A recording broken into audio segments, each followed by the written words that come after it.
Hometown crowd. Dan Plesac, what's the word on him?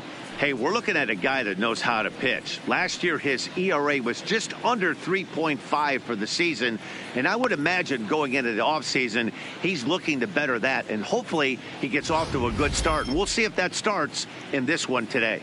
Time for a look at the Cincinnati Reds on D. And let's focus our attention on first baseman Joey Votto. I don't think this guy gets enough credit for his defense because he's so dynamic on the offensive side, but one of the most prepared players in our sport, and half of that is definitely attributed to the defensive side of the ball. Digging in now, Hannes Wagner. He will lead this one off today. And he takes ball 2, and it's 2-1.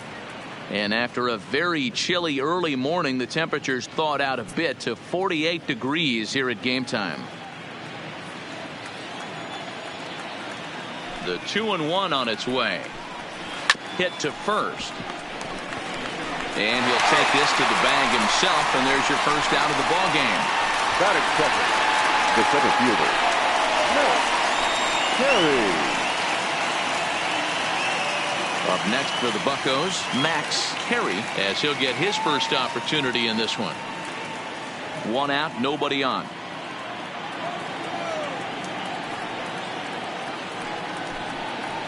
Down low, 2 balls and a strike. Time for a look at our umpires in this one. Behind the plate is James Kingsley. Dan, I know I was an offensive player, but I'm okay being a pitcher's umpire. If you're going to consistently pound that outer half, James Kingsley's usually going to give it to you. Hey, listen, there's a reason why the pitchers throughout the league, they call him the king of the hill.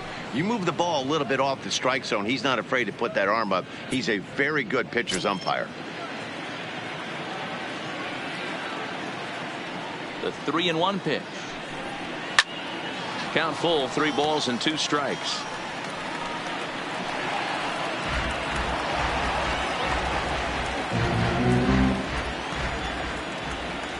Now the pitch.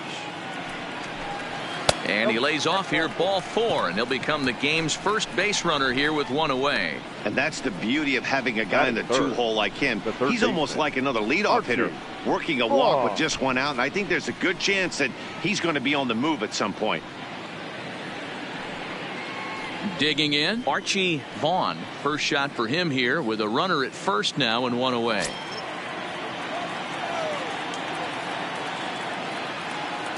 Three and 1, here it is. Now a swing and a softly hit ground ball. There's one. Return throw is in time. How about that? They do turn 2, and it gets him out of the inning. Nothing doing here this half, and now the Reds will get their first opportunity. No score. With a moment here in Cincy, let's take a glance at the Reds starting lineup in this one. Dero, what do you got in this lineup in the series opener? Well, Matt, when we drove over to the ballpark today, we were expecting some offensive firepower, especially in this yard. It's a hitter's yard, but that could sometimes work against them. I'm interested to see what lineup stays within themselves and executes and manufactures to get this W. Babe Adams is on the mound for the season opener on the road in this one. What do you have for us on him, Danny? Hey, this guy has a 4-pitch repertoire, right? And those are a lot of nice options to have. You can go hard, soft. You can go in and out. And anytime you have 4 pitches, if you can throw them for strikes, you have the big advantage. Take a look at the Pittsburgh Pirates defensive lineup. And you talk about fitting a profile for a right fielder. Big surprise who brings the absolute bazooka to the game today. That is the right fielder. Don't look for anyone to test this guy. Stepping into the box, Pete Rose. He'll lead things off here in the bottom half of the first.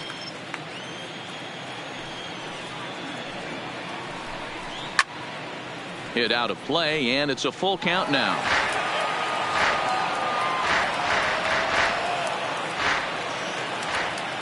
Now the 3-2 pitch. Full count still.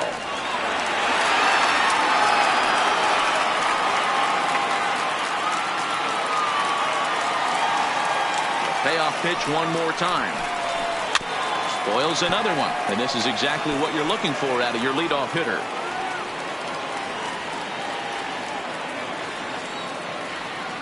The 3-2 one more time. Really good at-bat here from the leadoff hitter as he'll force him to throw another one. Hey, I'm biased to the hitter right now. Keep frustrating that pitcher. Foul 12 of these things off. He's going to miss over the heart of the plate at some point. Softly hit out towards short. And the throw to first is in time. One gone. Batting second, the third baseman, number 3. In now for the Reds, number 3. First trip to the plate for him in the ball game.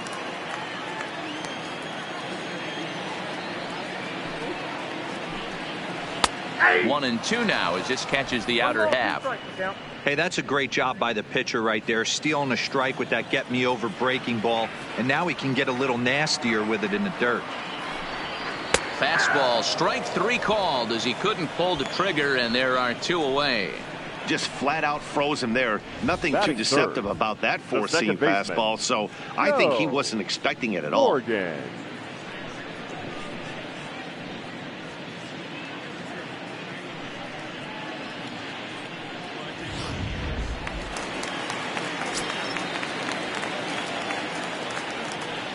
Into the box, Joe Morgan.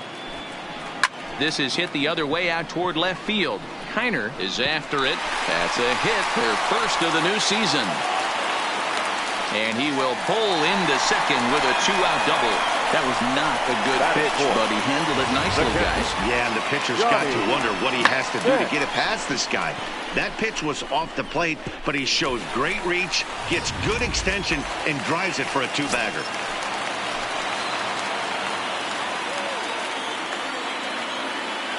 In now, Johnny Bench. Way outside, nearly to the backstop. 2-1. That curveball is a pitch you have to get on top of, or else it'll take off just like that one did.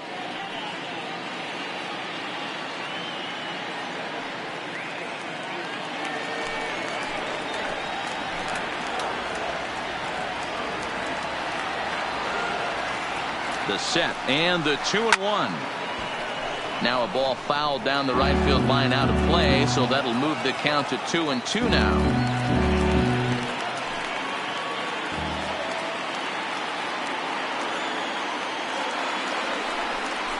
Swung on and missed, and that's the final out of the inning. Danger averted following the 2-out double. More baseball on MLB Network right after this.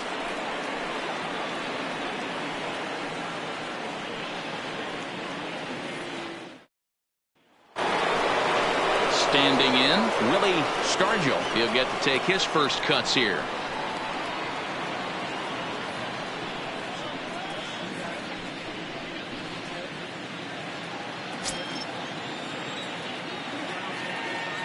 Into the windup. Here's the 2-1 pitch. And he fouls this one off.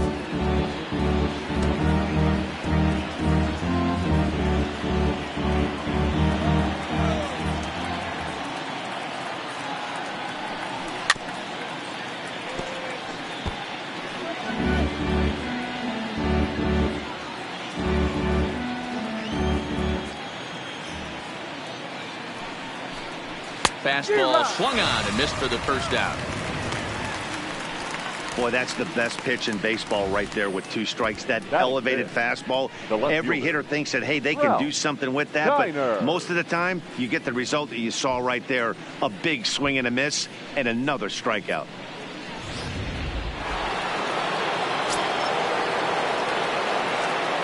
Stepping in now, Ralph Kiner.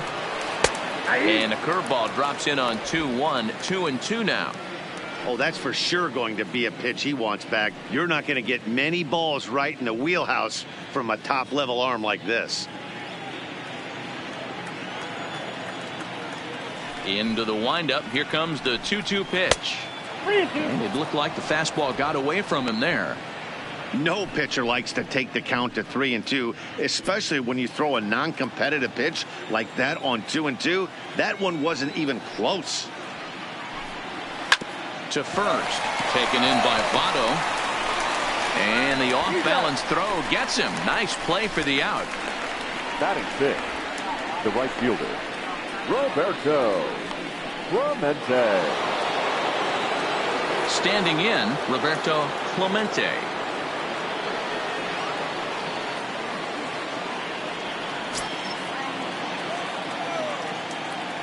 Now the 2-1 pitch. It is in there for strike number 2. Ooh, I'm shocked he took that pitch right there. That ain't plus 90s right there. That's mid to low 90s fastball in the honey hole. I'm surprised he didn't pull the trigger on that one. No score here as we play inning number 2. And good patience to hold back on the curveball in the dirt. It's full now, 3-2. It's a fine line from working down in the zone on 2-2 and bouncing one in there that basically stands no chance at getting swung at. Right there, he basically spiked that one right into the dirt, and now he has to swing and a miss.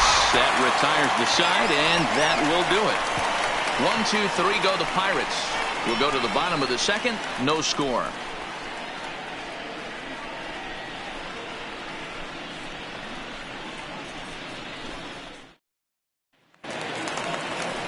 Striding into the box, Joey Votto, as they'll have 5, 6, and 7 here to start the home half of the second.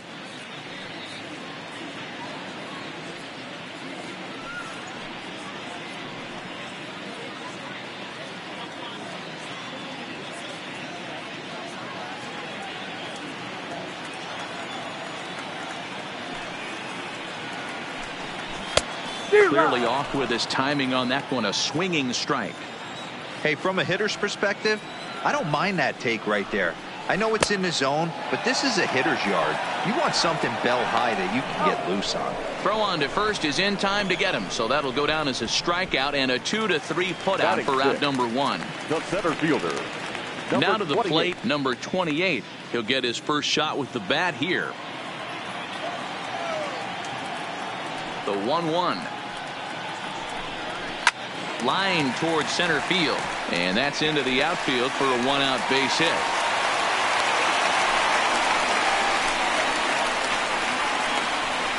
Batting 7, the right fielder, Reggie. Stepping in, Reggie Sanders.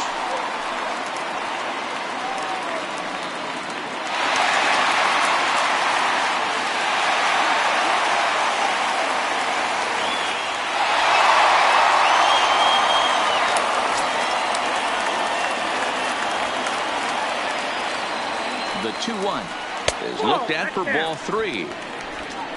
Barry Larkin, the number 8 hitter here, waits on deck. Runners on first with 1 down.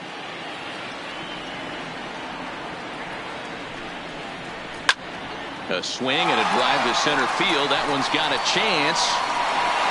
But he will haul this in on the run as he had to go back to the warning track to do it, and there are 2 away. Batting 8, the shortstop, Barry Larkin. Coming to the plate now, Barry Larkin.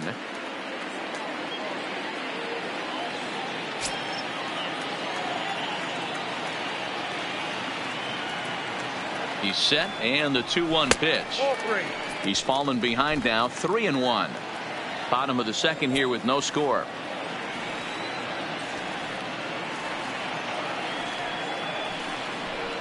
And a good at-bat that time as he lays off for ball 4. And as a result, that'll move a runner up into scoring position now with 2 away. He did not want to let the hitter off the hook with 2 outs, and now he's got a runner in scoring position to deal with.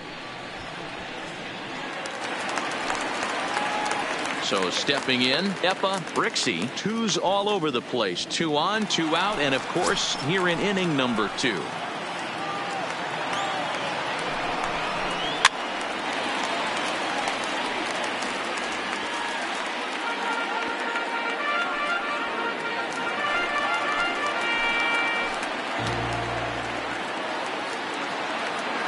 From the stretch, the 1-2. Now a swing, and he popped him up. Straight up, as this is right around home plate, and he will make the play back there, and an opportunity goes by the boards here as that will end the inning. Reds strand a couple. Will move to the 3rd with no score.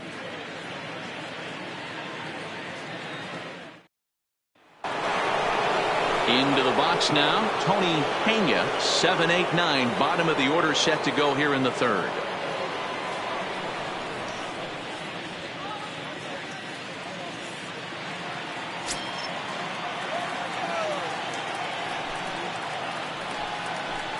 Two balls and 2 strikes the count to the Pirates catcher.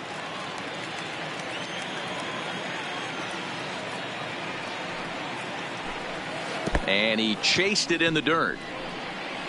Bench recovers, and the throw is there to record the first out.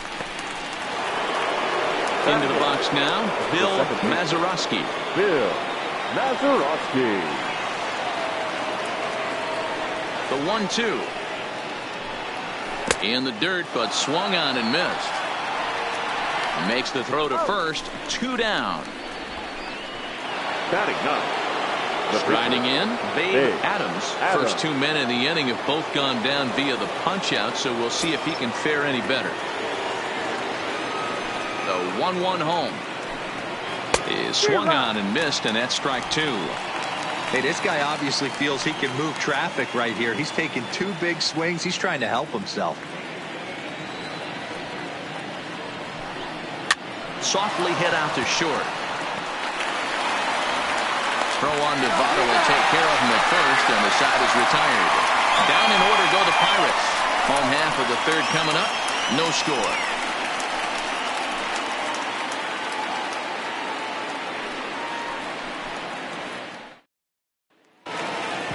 Stepping into the box, Pete Rose. He got on top of one and was a ground out victim last time. Into the windup. Here comes the 2-2 pitch. And this will miss down low in the dirt, so he's worked it full now at 3-2. Number 3 is on deck.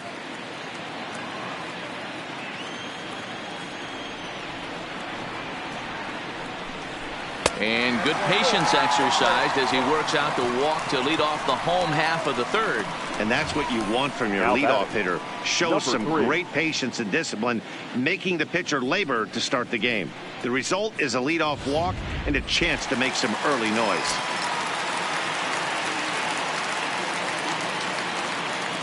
Into the box now, number 3. Soft liner to the left side. One there, on to first, and they get them both. Nice job on the mound to bounce back from the leadoff walk. Those are usually pretty costly, but that won't be the case this time after the 2-ball.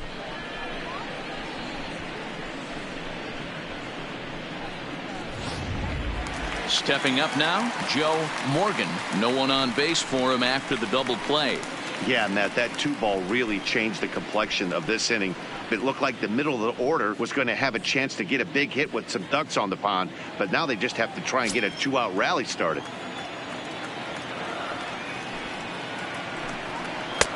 And that one misses badly. It's ball 2.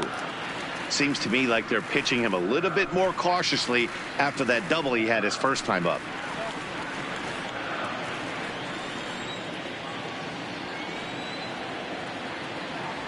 The 2-1 home.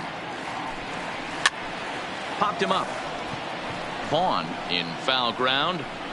And the inning is over. So they go quietly here in this half inning. On now to the top of inning number 4. And we are tied 0-0. Digging in for his second at-bat, Hannes Wagner. This game is rolling right along as we move into the middle innings with no score. You'd think by now one of these two teams would be able to get some base runners on and get them in, but that hasn't been the case. That gets down, and the Buccos' first hit of the game is good for extra bases. And he'll pull into second here with nobody out. That's how quickly things can change in this crazy game. The pitcher was upset about the call in the previous pitch, which could have been strike 3. Then he serves up one for a double. Good example of why you have to have a short memory in this game. You let those things get to you, and oftentimes they lead to more mistakes. Standing in now, Max Perry pitches a called strike. The throw. It skips in, and he's safe. Close play, but he's in there. That's not easy to do. To steal third off a catcher that has an elite arm like this, great base running there.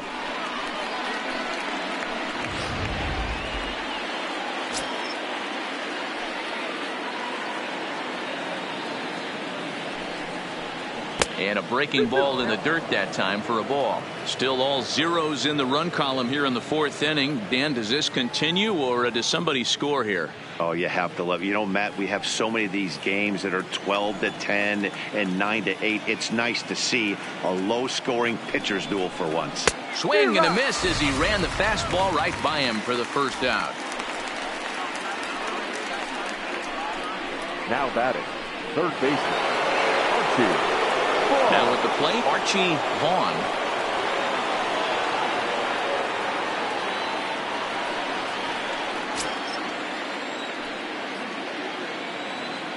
The 1-1 is a fastball whiffed on for a strike. This is a situation where the offensive player just needs to do his job. Take inventory, infield back, get you a ground ball somewhere in the infield, preferably off the corners, and get your team to lead. The swing, and this one is blasted to right field. Nothing's gonna stop it. Way up into the moon deck and out of here.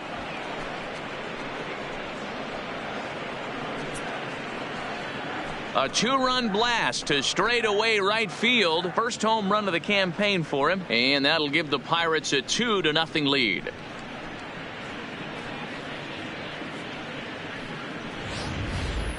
Well, they were smart not to challenge him with a fastball, but it didn't matter.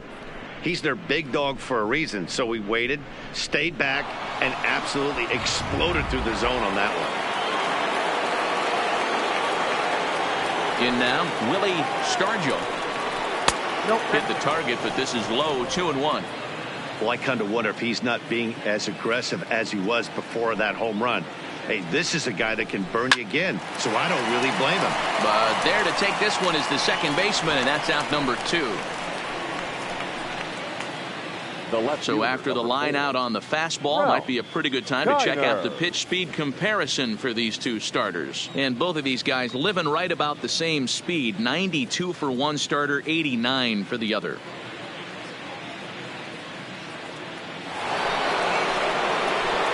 Digging in, Ralph Kiner.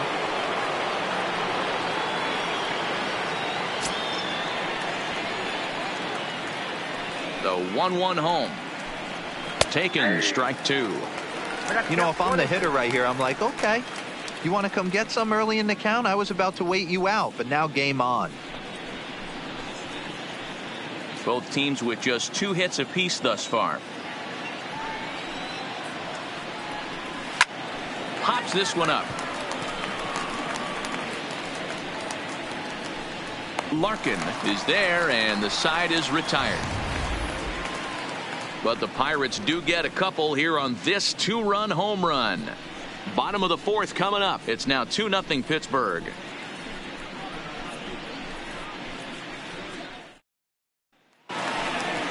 Leading off the inning, Johnny Bench, and they'll need him to get something going here. Things not looking very good so far in this one, but we're still in the middle innings. They're down by a couple of runs, and this would be the right place and the right time to get something going. The last thing they want to do is to try to come from behind and win this one in the 8th or 9th inning.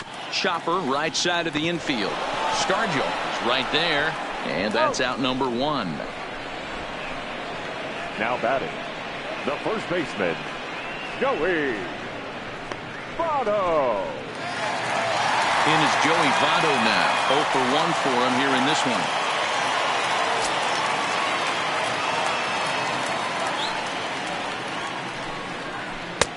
one. Breaking ball called just a bit low.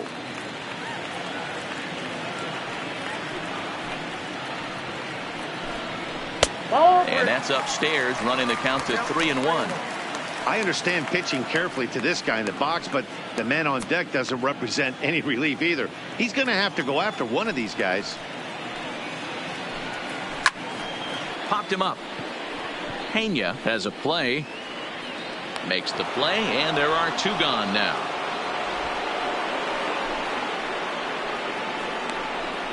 Now batting, number 28.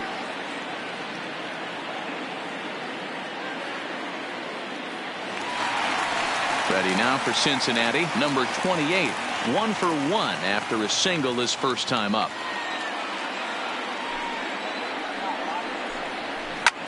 Lofted in the air out toward right center. Calling for it, Clemente. He makes the play, and that'll end the inning. 1-2-3 go the Reds. They trail it here 2-0.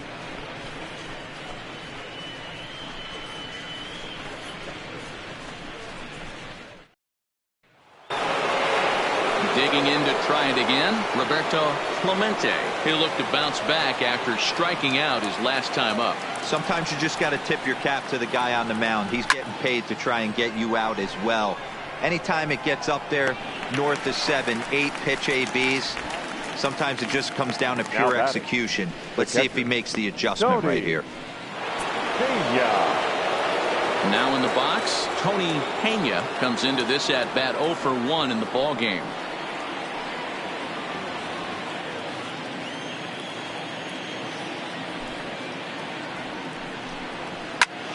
Back up the middle, and that'll find its way into center field for a 1-out hit.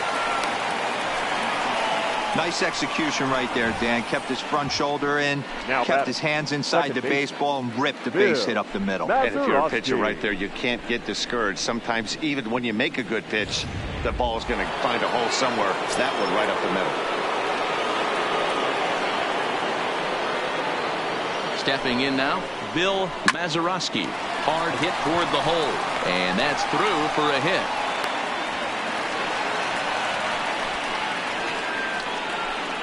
Now batting, the pitcher, Babe Adams. The pitcher, Babe Adams, steps up to the plate in a sacrifice situation, so let's see if that is indeed on right here. Now a bunt attempt here, but this will get foul. It's a ball and 2 strikes.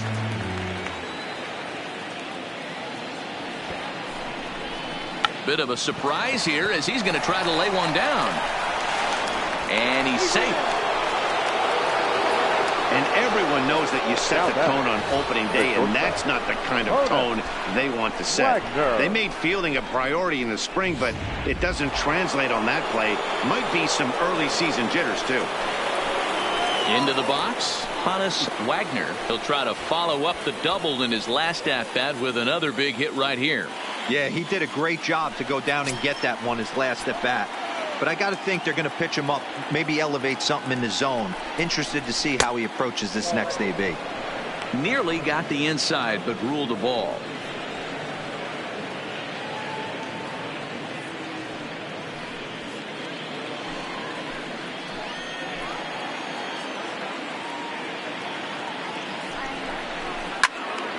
Even count, 2 balls and 2 strikes.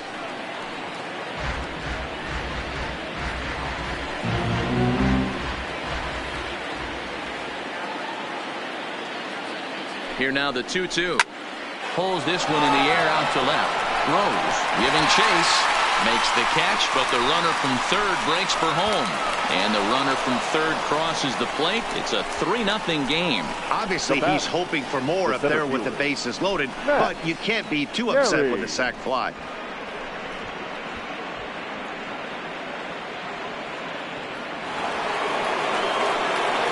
So digging in now, Max Carey, and we'll see what he can do here with a pair of runners on base and 2 gone here in the 5th.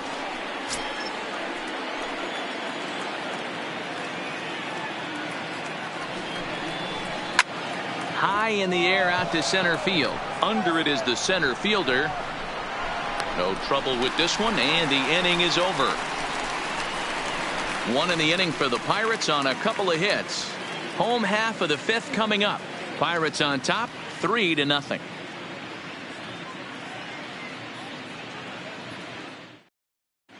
Welcome back for the bottom of the 5th. Here's Heidi Watney. Matt, I had a chance to talk about the state of the Reds offense with their manager between innings. And one thing he mentioned to me was the lack of discipline he's seeing out of their at-bats right now. He said they've been chasing at pitches out of the zone all game, which obviously doesn't usually lead to good results. Until they start being more selective with their swings, he said they will continue to struggle.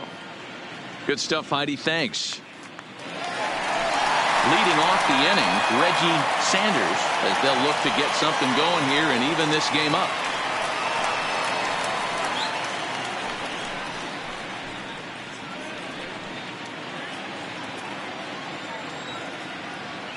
The 1-1 home. Fought off at the plate as it's chopped foul.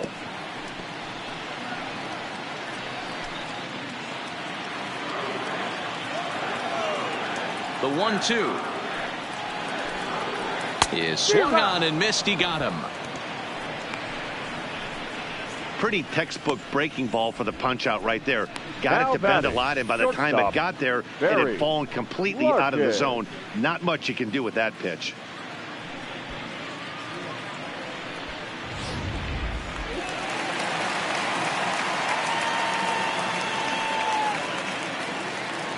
Into the box, Barry Larkin. Fastball laid off well below the knees.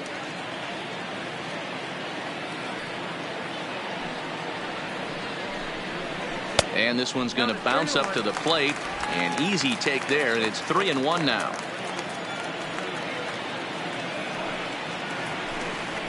Hit the other way out toward right field. Moving under it, Clemente. And he makes the catch for the second out. Up next for Cincinnati, the pitcher, Epa Rixey. So striding in, Epa Rixey. He's 0 for 1 thus far. From the windup, the 1-1 pitch. Now a swing here as he flares this one over toward first. And he'll step on the bag himself, and the inning is over. Reds are down in order, still down 3-0.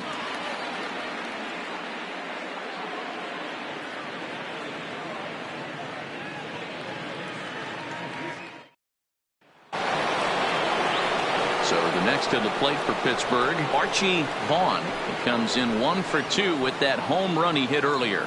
And in that last at bat, it makes you think that this guy might have went up there looking for the breaking ball, because he certainly got a breaking ball, and he didn't miss it. Hit it right on the screws.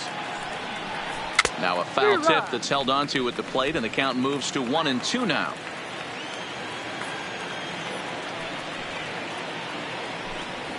Nope. Fastball well outside. 2 strikes.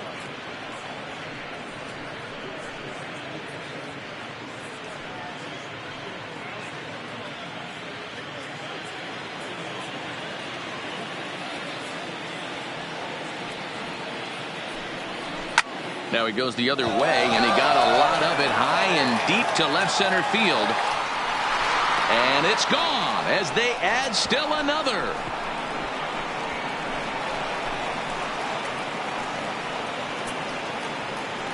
So a solo shot here to left center field, his second of the game, as the Pirates have opened it up now 4-0.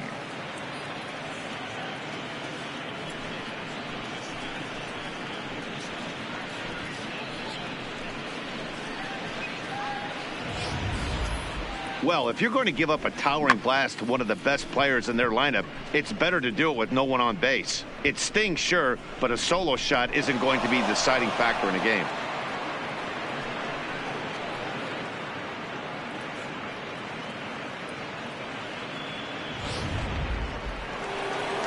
Here comes the Red skipper up out of the dugout on his way to the mound. And we're going to have a pitching change, as that's going to be all for his starter this afternoon. He'll wind up lasting just 5 innings here. Didn't pitch all that poorly, yet he's gone nonetheless.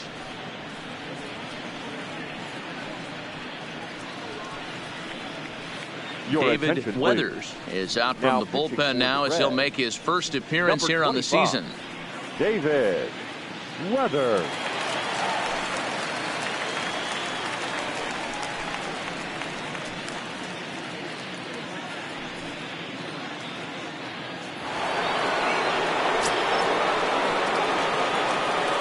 Into the box now, Willie Stargell.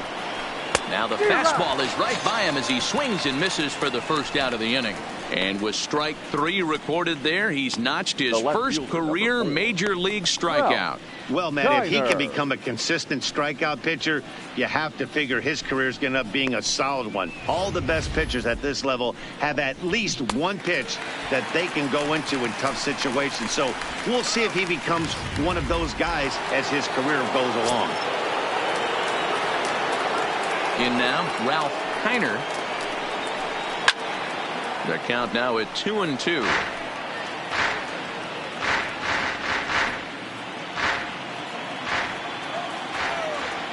Here now the 2-2. Fouled off.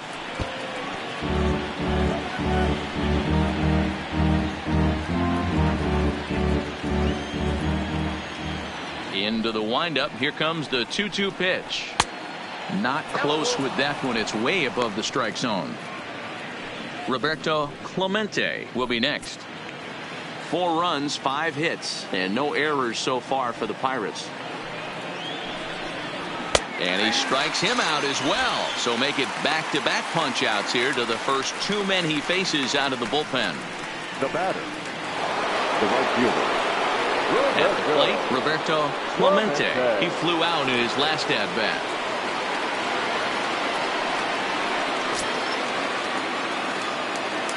Now the 1-1 pitch. This is skied into the air to straightaway center. And he'll get there in plenty of time to put this one away, and that ends the inning. Pirates tack on 1 more on the solo home run. Bottom of the 6th coming up. It's now 4-0 Pittsburgh.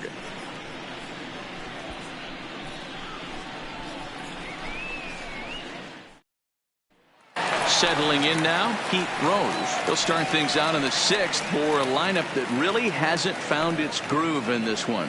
Yeah, only 2 hits so far, Matt, and not very many hard hit balls either. We'll see if they can start making some adjustments.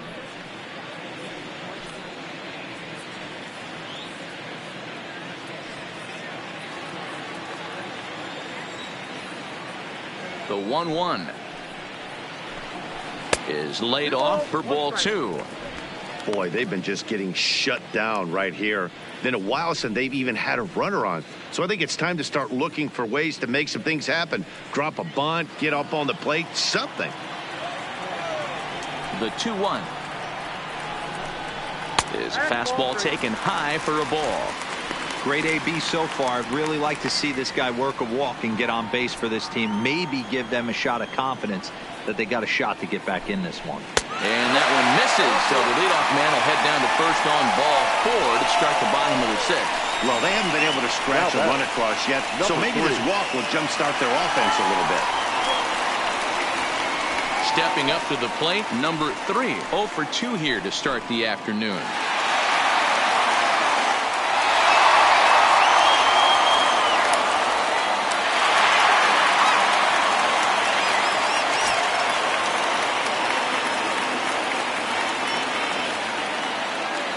Here's the 1-1 pitch. And he misses 2-1. All right, all you're asking for as an offense is a chance. Well, your leadoff man has certainly done his part. He's gotten on base. You have to start clawing back into this game right now if you're going to find a way. Now the 2-1. It is a fastball in off the plate for a ball. This situation right here reminds me of sitting on the bench talking to John Smoltz, Hall of Famer. He would always say, even though the situation looked bad, a pitcher is 1 pitch away from getting himself out of a tough jam. Rose aboard here at first with nobody out.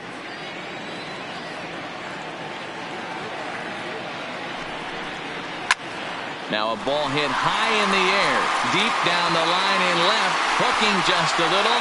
Gone!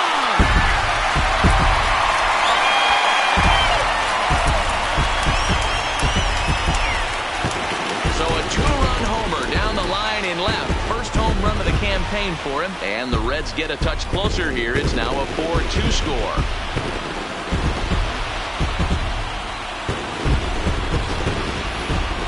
That is why you can't walk the leadoff hitter. A solo shot becomes a 2-run homer, and the damage just kind of snowballs. Tough one to swallow.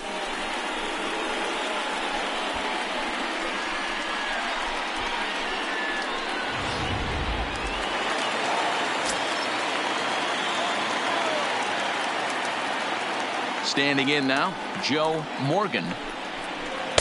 I tried to backdoor him there, but it's a full count now, 3-2. This is one of those classic cases of the right guy at the right spot. They need to get a rally going, and this is maybe their best hitter, so he's the right guy in the right spot for this team right now. Perry is right there, 1 down. Well, this one was squared up pretty good, but just like pitchers give up hits on well-executed pitches, batters make outs on balls they couldn't have hit much better.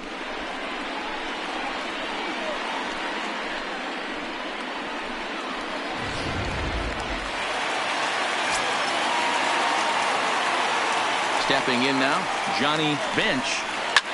Fouled away.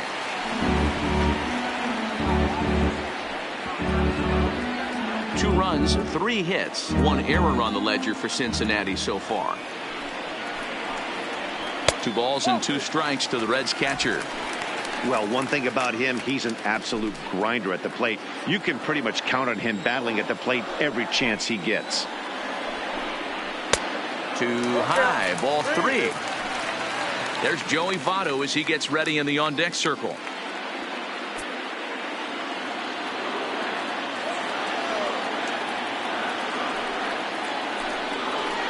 Hit hard on the ground to second. Can he get up and make the play? Oh, what a stop on the slide. What a way to get it out. 2 gone now. That was exceptional. The first baseman, number 19, Joey Votto. Ready now, Joey Votto. 0 for 2 on the afternoon so far. 2 out, nobody on.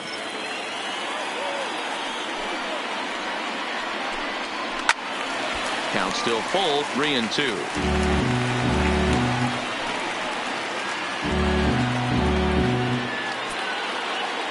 Another full count pitch on its way. High in the air out to center field. Carey will get there and he puts it away to retire the side. The sights and sounds of a day at the ballpark. Oh my goodness. Don't touch that remote. More on MLB Network right after this.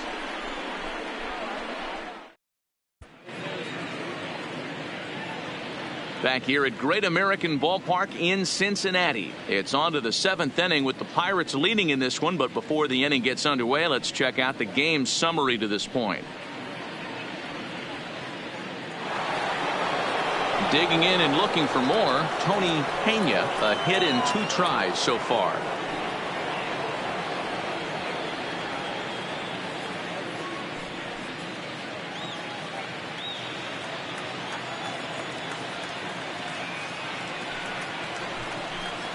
Swing and a miss as he couldn't connect on the 2-seamer, and that's out number 1.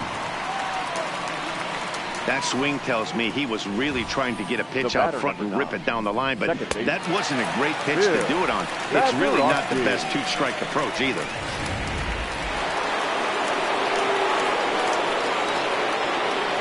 Into the box, Bill Mazeroski. And that one misses badly. It's ball 2.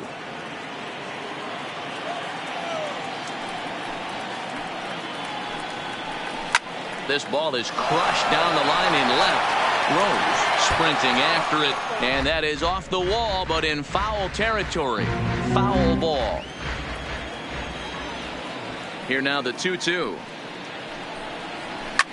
It's a high drive to left, back toward the wall, but he's going to run out of room. It's gone.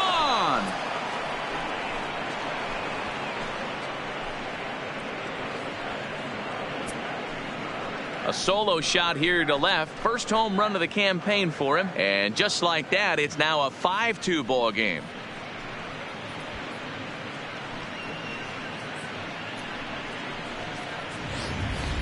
Guys, we've seen 4 big balls between the 2 teams so far today. What are your impressions of the long ball display we're watching? Matty V, this is just one of those days where the ball seems to be flying, D-Row. The hitter's on point. The pitchers aren't making very good pitches. Yeah, that's what I was going to say. It's all about executing pitches, and they're not doing it today. They're leaving a lot of balls over the heart of the plate, and this offense, both offenses are taking advantage. Bases are empty, 1 man out.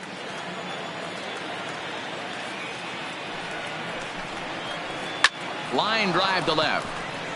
And the pitcher's got himself a base hit.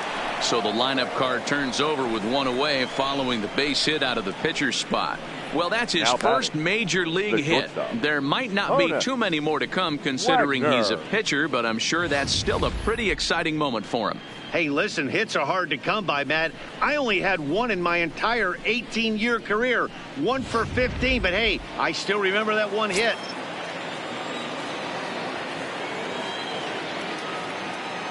Into the box now, Hannes Wagner smoked on the ground up the middle. Flip of his glove for one. Relay to Votto's in time at first, and it's a double play. Side retired. Pirates tack on one more on the solo home run. Get up and stretch. Now 5-2 Pittsburgh. At the plate, number 28. He's singled in 2 trips to the plate thus far. From the windup, the 1-1 pitch. Hit sharply on the ground. Mazeroski is there, and there's one down now. Now batting, right fielder, Reggie Sanders. At the plate, Reggie Sanders. 5-2 our score as we play inning number 7. 3-2 now. Keep in mind, people, the longer the at bat, the higher the likelihood that this becomes his last inning.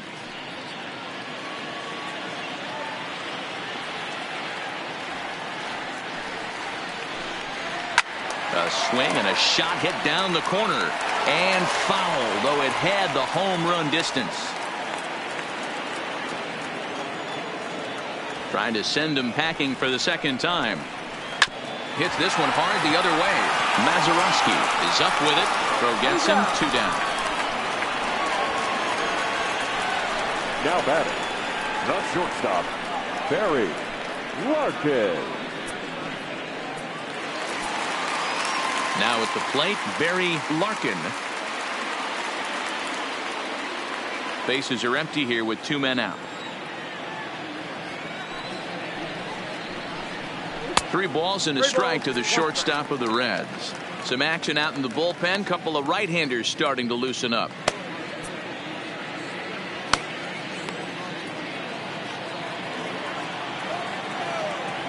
Into his motion. Here comes the 3-1.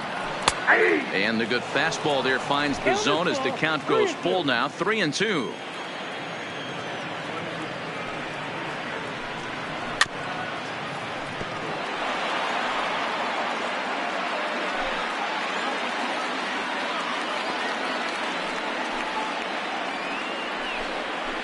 And it's fouled away.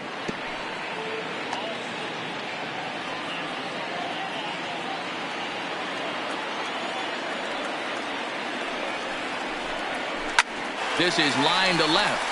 That gets down, and the inning will continue. And this will kick off the base of the wall. Throwing to second and going for it. The right call. He's in at second base with a 2-out double. Here's the 4th hit of the game, and it's a good one. It's a good swing on this thing, and it goes for a double. We'll see if they can build on it here.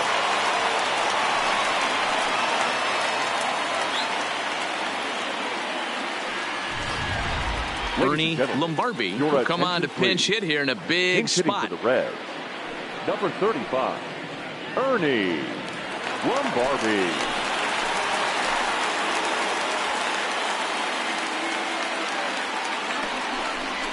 Now about a 58-foot breaking pitch that he wisely lays off here.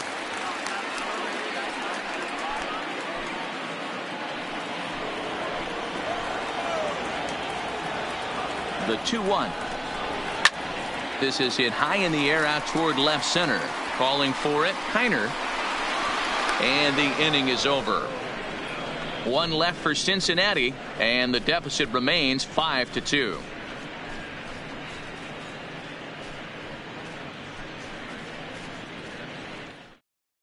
Norm Charlton has been summoned from the bullpen as he'll do so to start the 8th. Number 40, Norm Charlton.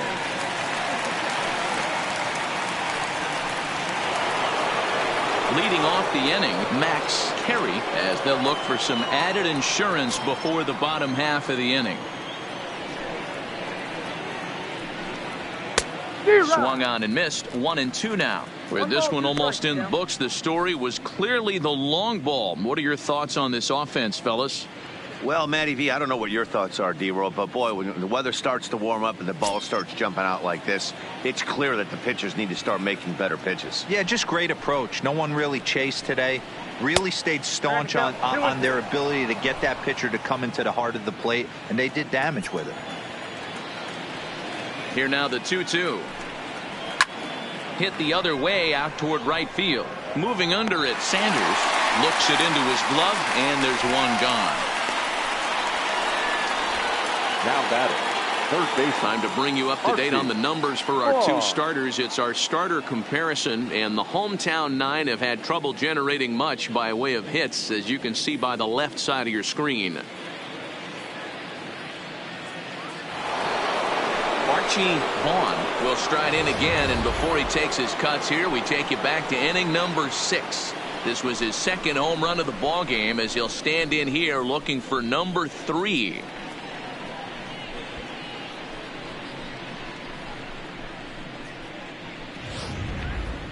We're in the 8th inning now of a 5-2 ball game.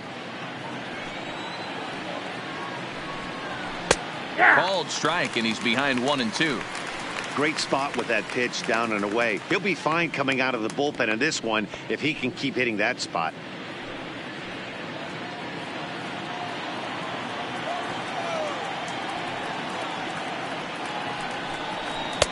And a slider runs away from him there, and the count levels at 2-2. Looks like the Reds are going to have some stirring in the bullpen as a lefty's begun to heat up down there. The 2-2. Hit hard up the middle, and that'll get on through into center, and he's got himself a 1-out hit. Yeah, that hard hit single right there. That's clean. 3 for 4. He's looking Willie locked in. Stargell.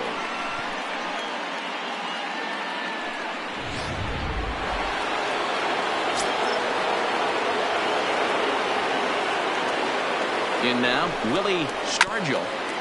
A little early, and now it's even at 2-2.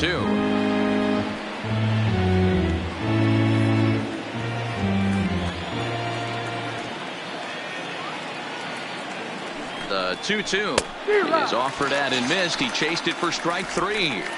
That's the 3rd time in this game he's gone down on strikes. Not the game he was hoping to have when he was taking batting practice, but at least his guys are ahead.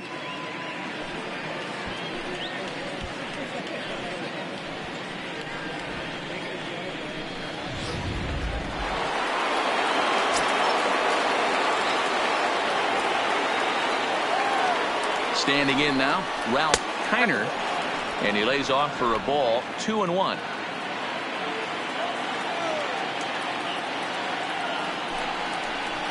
To 2-2 now. Vaughn, the runner at first with 2 gone.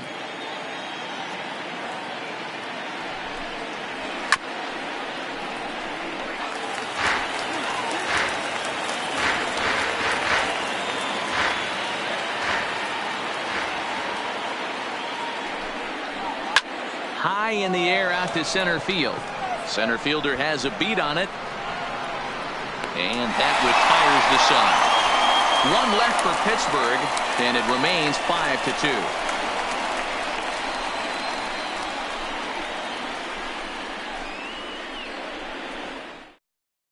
5-2. Number 26 will take the ball now as the new pitcher. Number 26.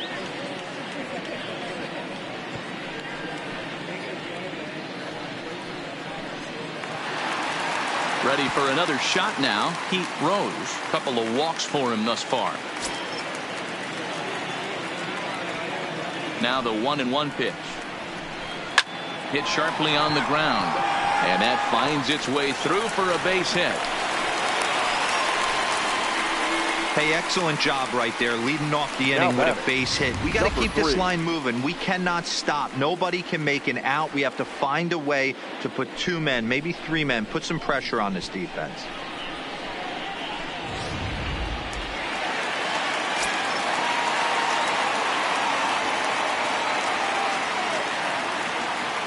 Stepping in now, number 3, high in the air down the right field line, and foul.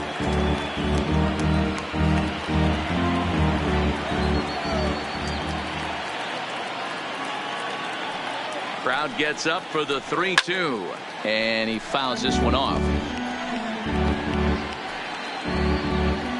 A runner at first with no outs here.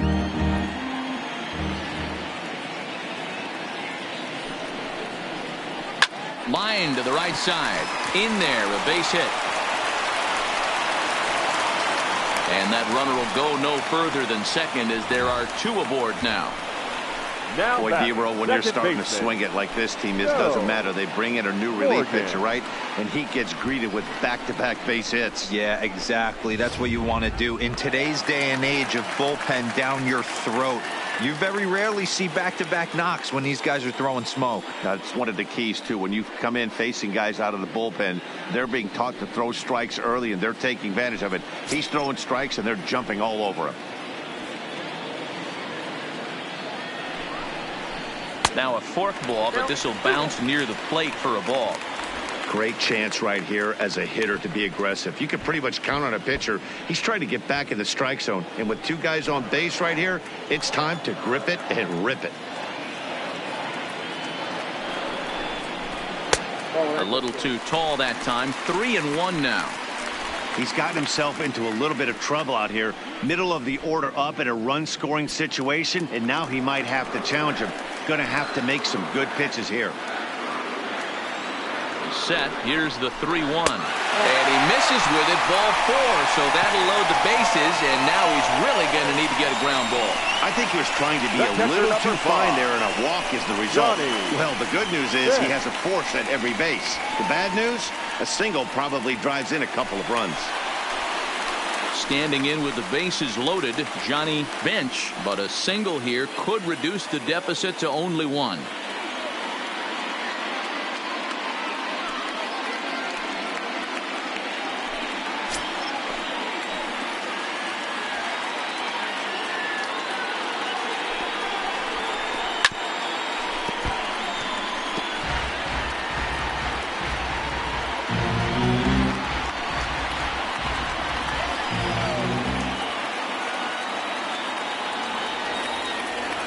Needs a punch out here. Can he get it? Not just yet. It's ball 2.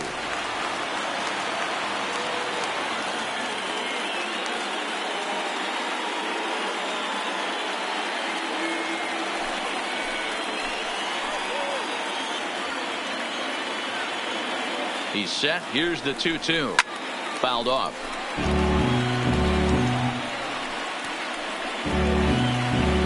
Tight spot. Bases loaded. Nobody out.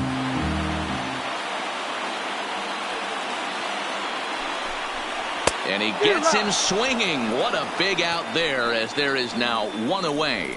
Really important time for a strikeout there, guys. Tying run at first, so objective number 1 is straining him on base. And now with 1 out, it becomes a lot more difficult to manufacture that run. Stepping in and ready for another shot, Joey Votto. No hits in 3 tries so far. He's struck out once.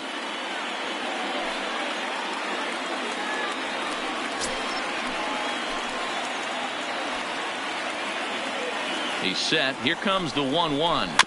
This ball will be chopped foul.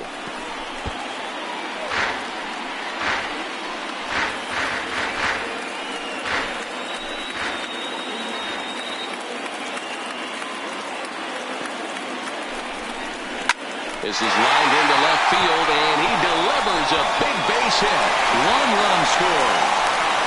And the second run will score as well, and it's back to a 1-run game now at 5-4. Now with 2 strikes right there, he's trying to run that ball up and in to try to tie him up, but it didn't quite work out. Yeah, in today's game, everybody's fighting so hard to keep their hands inside the baseball that I think a non-executed pitch on the inner half, Dan, is exactly what the batter's looking for. Something he can keep his hands inside and just fist to the opposite field. So they'll make a matchup move here and bring on a southpaw to face the left-handed hitter due up.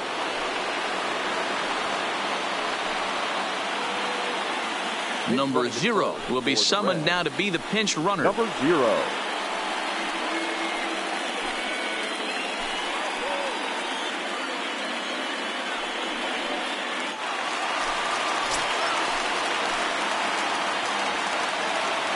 Into the box, number 28.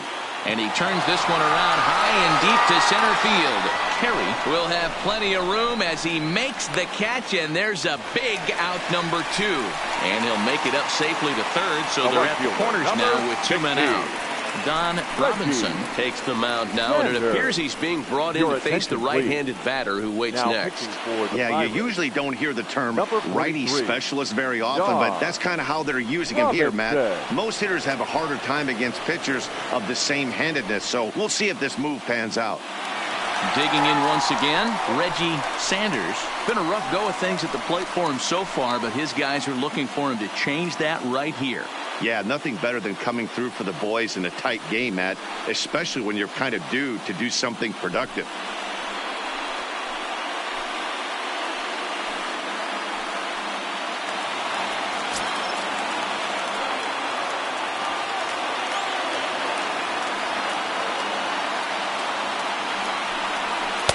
And this is low, ball 2. 2-1.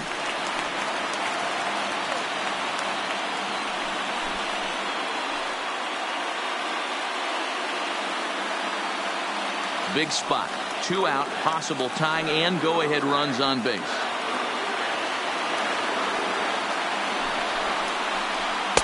And it's 2 balls and 2 strikes now. Now it looks like a right-hander's up and throwing in the Pittsburgh bullpen.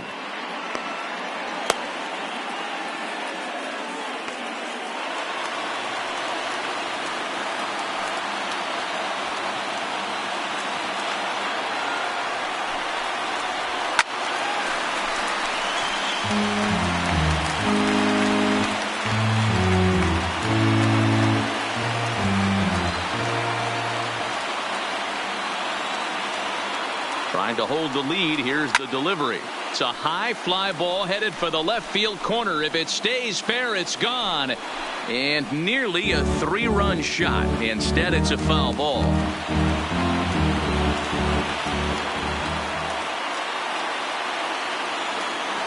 Here's the 2-2. Curveball locks him up. Strike 3, and that's the 3rd out.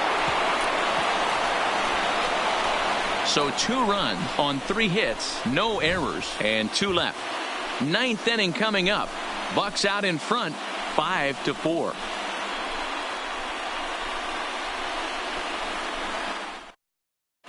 Jim Bronson enters from the pen to start the 9th inning as he'll try to keep the score right where it is heading to the bottom of the 9th.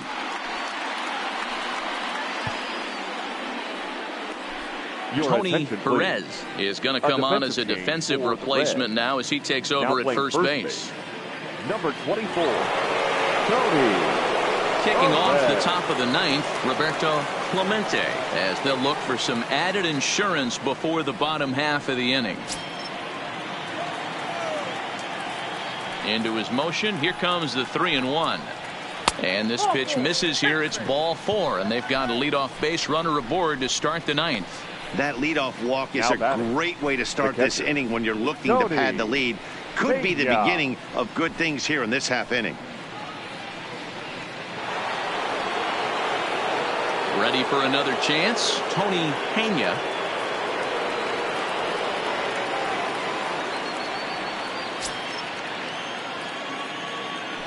Now a move over to first and a dive, but he's back.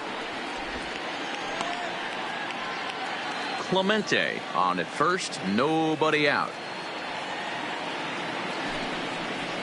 This is line to left. Rose has him played perfectly as he puts it away for out number 1. Well, he hit that ball pretty well, but the only problem was that he pulled off it just a bit. The location was a little on the outer half, so he would have hit it even better if he would have stayed through the middle of the field with it.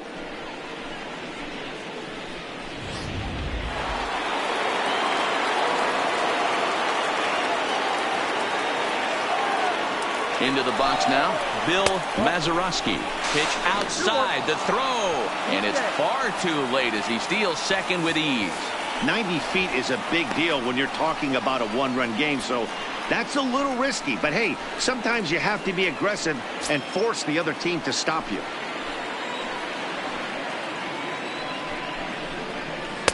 Inside for a ball as he falls behind to him here. 3-1.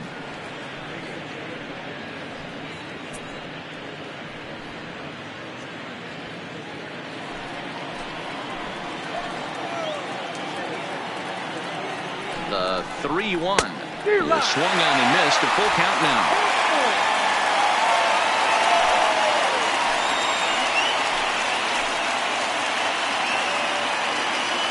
The 3-2 pitch. And now here's a ball hit pretty well out toward right center field. Center fielder giving chase. He tracks it down and makes the play to record the second out. The pitcher, number 43, John Robinson. Paul Warner will look to provide a little two-out thunder off the bench as he'll hit with a runner at second and 2 away. Paul Warner.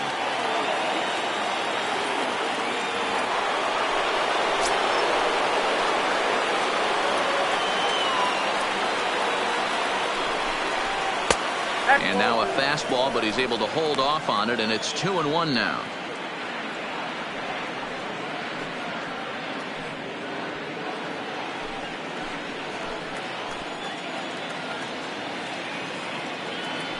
Looking to keep this a one-run game. The pitch just does manage to get a piece there as this is bounced foul.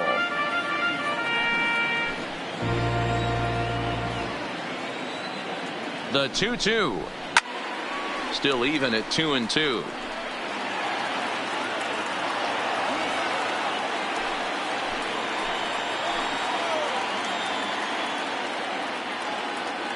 Here's the 2-2. Struck him out, so it remains a one-run lead as they head in for their final set of swings.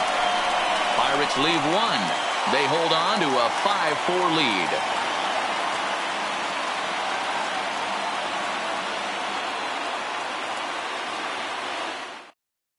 Number 27 takes the mound as he's been called upon to pitch. Number 27.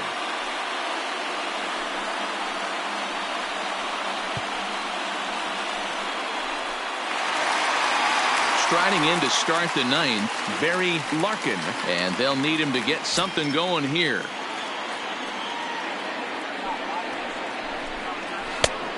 Changed things up on him, and he got him to swing through it. 1-2 now.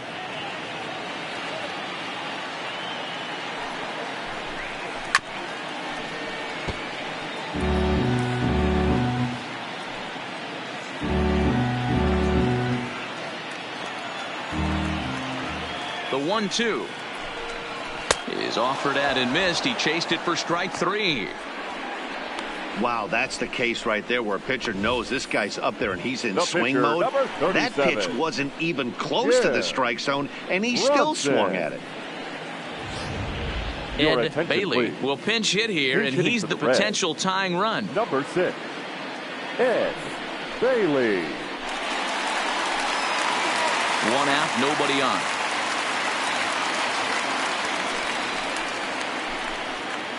Outside and low that time. Now it's 2 balls and 2 strikes. And think about it. In game 1 of this series, they've already had to go deep into their bullpen. This could affect them for the rest of the weekend if they don't get really good starting pitching. All even at 2-2. Here it is. Too much dip on the sinker. Laid off for a ball. You could pretty much book it that a fastball's coming. A challenge fastball right here. He cannot allow the 9-hole hitter to get on base with the top of the order looming. And he lays out ball 4. So now the potential tying run here is aboard late in the game. Well, the reason power hitters generally draw more walks than other guys is exactly what we saw right there. Pitchers work around them and nibble the corners a lot more so they don't get burned. He made some good pitches, but he just couldn't get him to chase enough out of the zone. So the batting order turns over now and set to go Pete Rose. They'll be looking for something who could drive into the gap and drive home that tying run from first.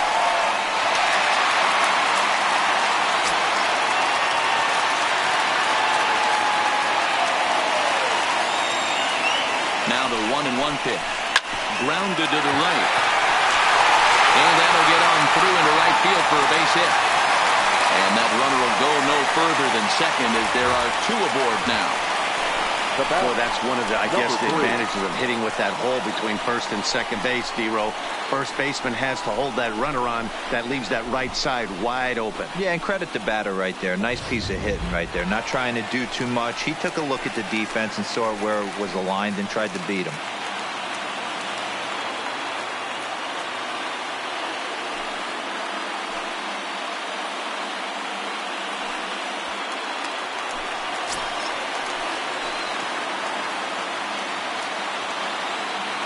The 2-1 home. Runs a bit inside for a ball. No doubt, some saves come easier than others, and I know this all too well. They're really making wrapping this thing up a difficult task.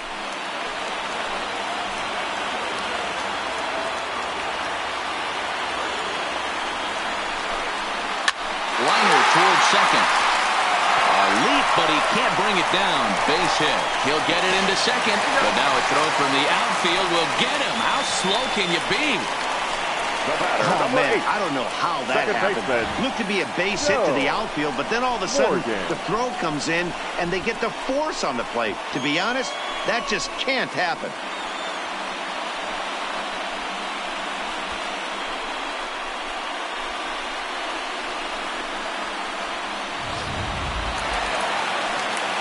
So coming to the plate, Joe Morgan, as he's got a chance to tie this ball game up with that equalizing run just 90 feet away at third. Two big outs here, but the tying and winning runs are both out there. No offer on that one. 2 balls and a strike.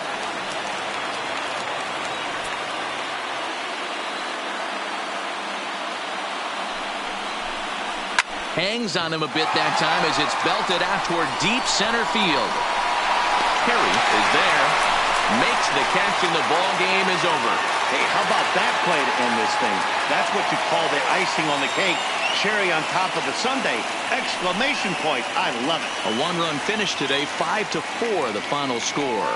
The Pittsburgh Pirates took the lead in the 4th and held on until the end.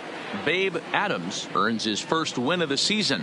Number 27 hammers down the save, his first of the year. So that's a wrap for us in this one. Mark DeRosa, Dan Plesac, Heidi Watney, Matt Vasgersian. We all thank you for watching Major League Baseball on MLB Network. See you next time.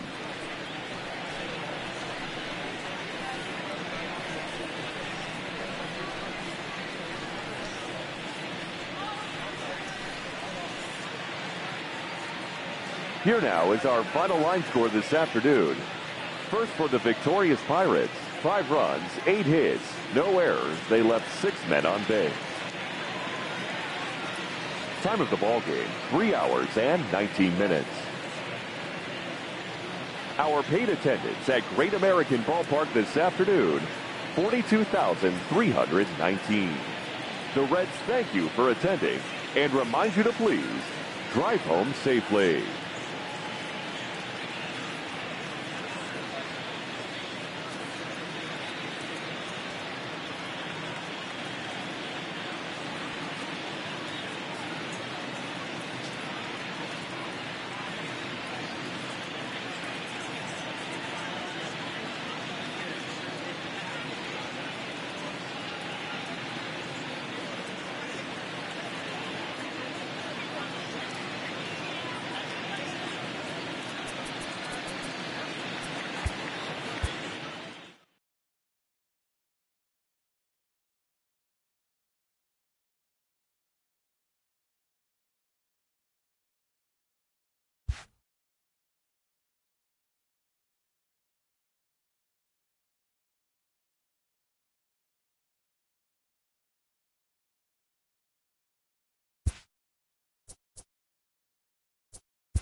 It's time for baseball on MLB Network.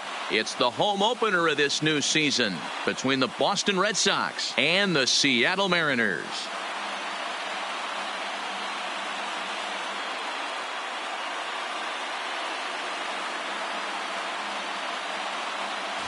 Hello again, everybody. Matt Vasgersian getting set to bring you this one on MLB Network. I'm joined by Dan Plesac. And Dan, as we get things going this season, it's pitching that has to be key if this team's going to have success. Just like any team, pitching is going to be a key factor for this ball club as the year plays out. I'm sure the staff will have its ups and downs, but if they can pitch like they can, I think this team is going to be pretty successful. Set for what should be a good one. Lineups and first pitch are next.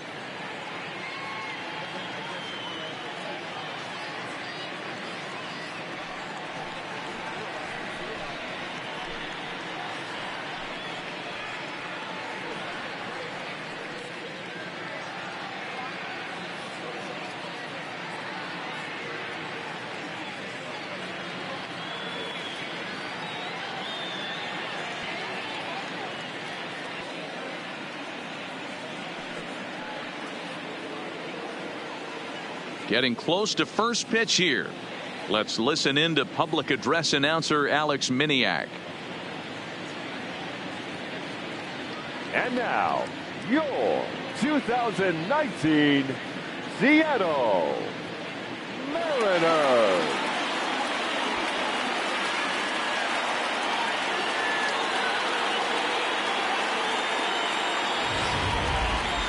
Quickly now, we'll look at the two men who'll get the starting assignment here in this home opener.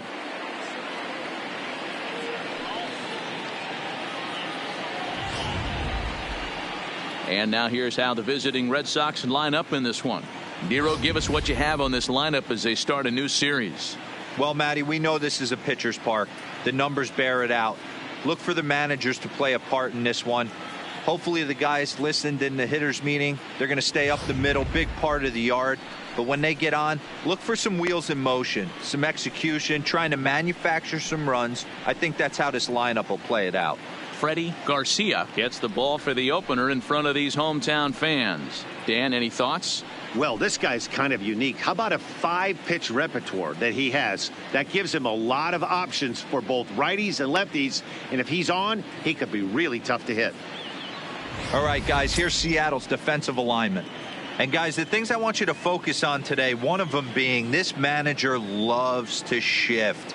He has the pitching staff to trust to be able to manipulate his defense to try and get as many outs and play the numbers as much as he can. Coming to the plate now, Wade Boggs, and we are ready for some daytime baseball.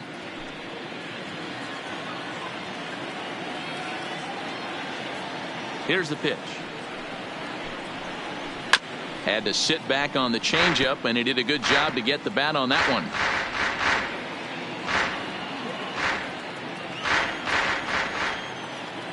The next 1-2 pitch. And another foul ball.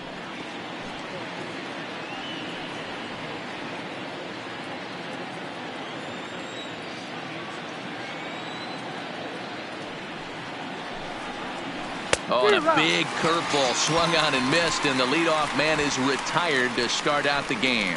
That was a good job there of using the batter's aggressiveness against him. He was putting up a good fight and fouling a lot of balls off. So as a pitcher, it's a great idea to expand the zone even more and make the hitter really chase after something that's even hard to foul off.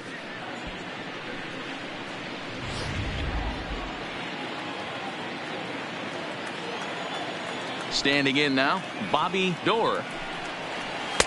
Strike taken as that one crosses over the inside part of the plate. And there are our umpires for this one. Working balls and strikes will be Mr. Darryl Parker.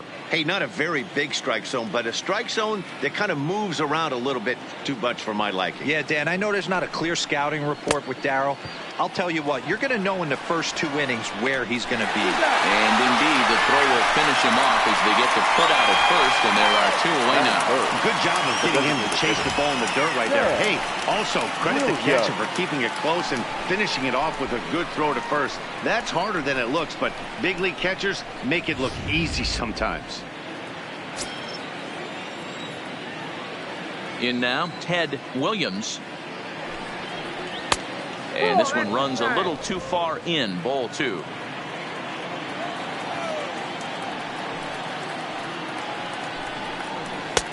Three and 1. If you're at the plate right now, you have to realize who's on deck. I guarantee you something's over the heart of the plate. You have to be aggressive in the zone right here.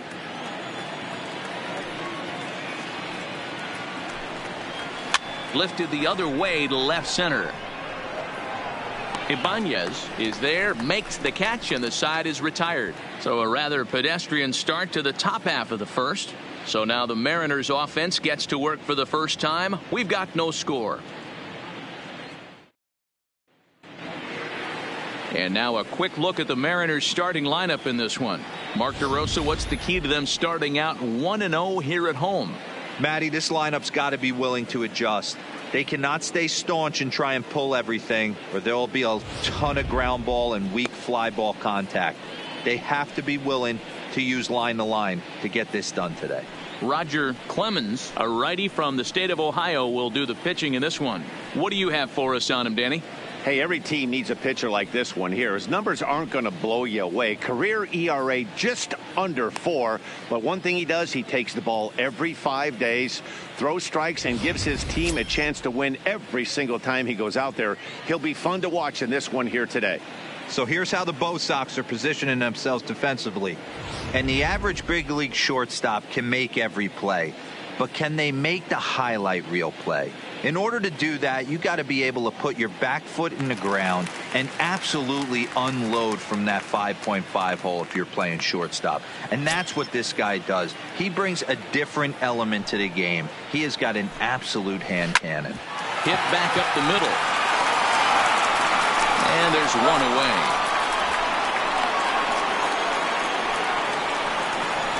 Batting second, the shortstop, Brendan Ryan. Digging in now for the Mariners, Brendan Ryan, as he'll get his first opportunity in this one.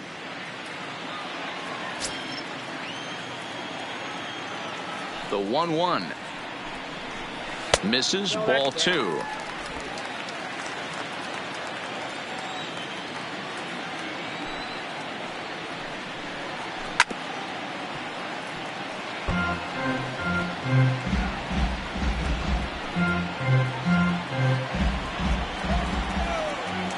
The 2-2 is swung on and missed, strike 3. Hey, I'm not sure what he was sitting on right there. It might have been sitting on an off-speed pitch, but instead he gets the fastball way late. Had no chance to put that ball in play.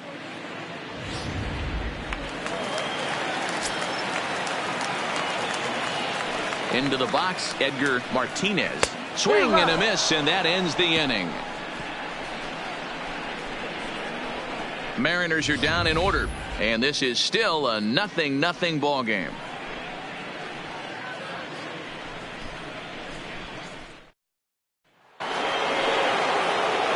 Striding in for Boston, Manny Ramirez. He'll get to take his first cuts here.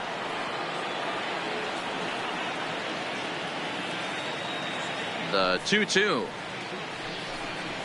is laid off, and the count runs full. Looked like he tried to elevate a fastball on that 2-2 pitch there, but kind of overdid it. With a pitch that high, it's pretty easy to lay off if you're the hitter. Now the payoff pitch home. Grounded back up the middle. Base hit, and that's their first of the new campaign.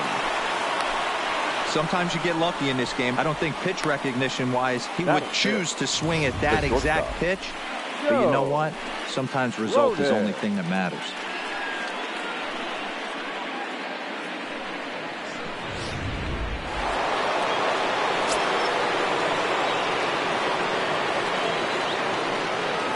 Stepping in now, Joe Cronin. Shin high fastball that time, ball 3. They know the threat this guy possesses at the plate. I know it's 3-1 in this situation right here, but I can't imagine anything comes over the heart of the plate. The 3-1 pitch. In the air to center. Griffey on the move. He gets there to make the play for the first out of the inning. Batting 6, the left fielder, Carl Yastrzemski. Next up for the Red Sox, Carl Yastrzemski. First swings for him in this one with a runner still at first and 1 gone. Strike swinging, chased a high one there.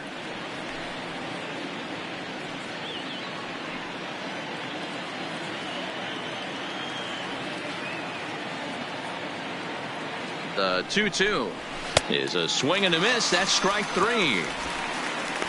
It's not that easy to make a good hitter look that bad, but that's what happens when you can bring that fastball and ride it in on the inner half of the plate right there. You can get some pretty ugly swings.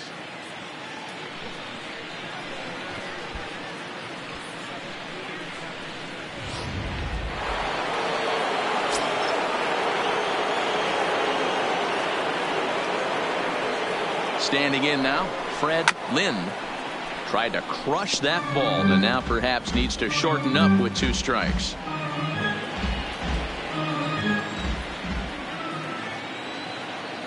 Working for the punch out and the offering. Throw to second for the force out and the side is retired. Red Sox leave 1. We'll go to the bottom of the second. No score.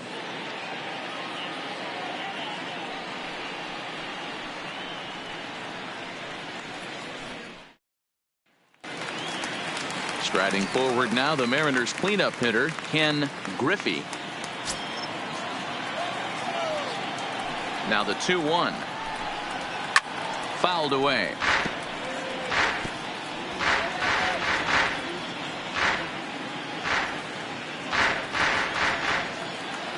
Here now the 2-2. And it's fouled away.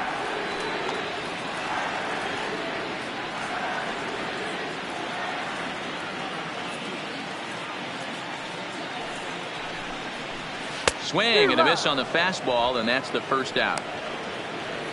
Looked to me like he had the right idea with the swing on that pitch, and he just didn't get the bat through the zone in time. The pitch was away. He let it get deep, maybe trying to take it the other way, but it got too deep and was by him by the time his barrel could get in the correct position.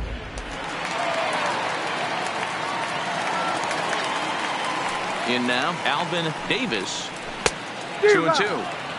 He came out of his shoes on that one, boys. I know he swung and missed it. We felt the breeze from up here, but if he gets that pitch again and catches it a grain low, we got action. Oh, and this is swung on and missed. 4 strikeouts already, and that's out number 2. He's really on a roll right now on the mound. Back-to-back strikeouts to wrap up the last inning, and now he started this frame with the same story. 4 straight strikeouts in all.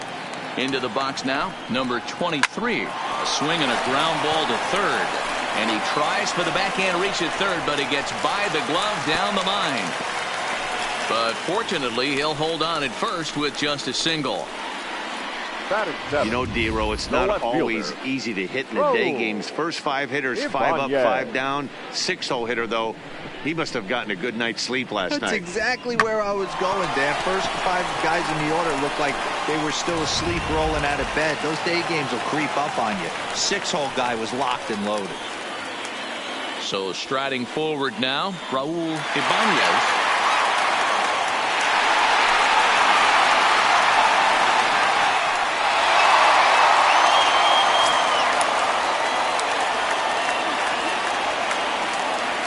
Now the 1-1 pitch. Takes a pass and misses. That's strike 2. 1 ball, 2 strikes. A runner on first with 2 away.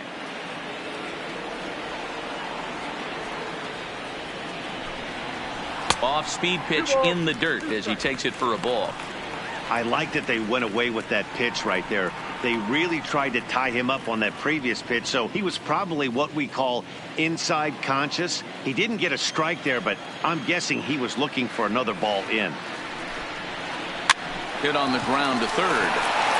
And he'll go the short way to retire the side. Mariners leave one. We'll move to the third with no score.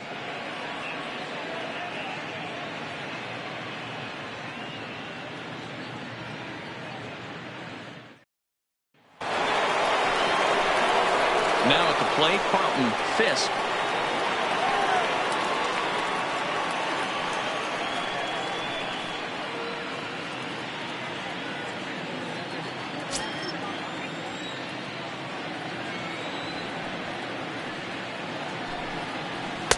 Well above the letters with the fastball that time.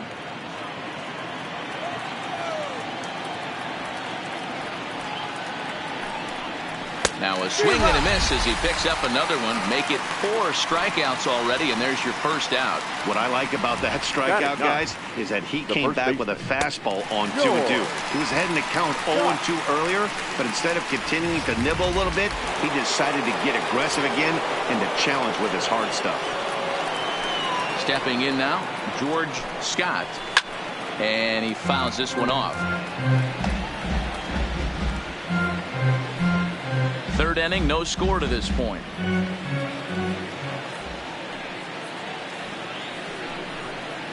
A great pitch there as he couldn't get extended on that one, and he's down on strikes for the second out. You know what was really impressive to me about that strikeout? He fell behind 2-0 to start the at-bat. That's a pretty bad place to be, but then he kind of refocused himself and came right back with 3 quality pitches in a row to sit him down.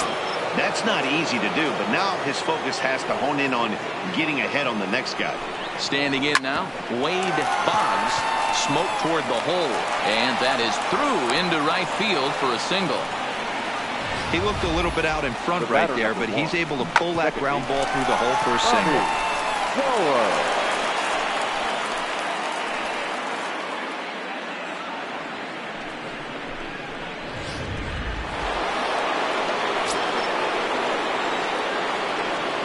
Into the box, Bobby Doerr.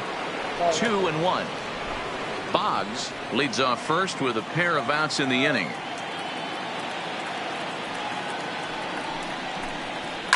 Line toward right center. That gets down, and the inning continues.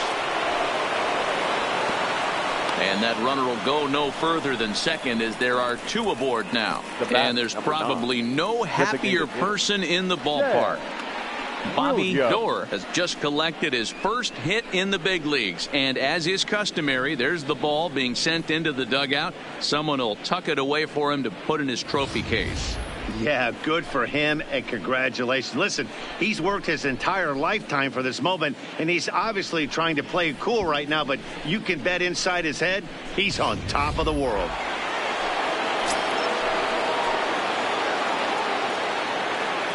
In now, Ted Williams, and a fastball called strike 3, and the side is retired. Boston strands a couple. Home half of the third coming up, no score.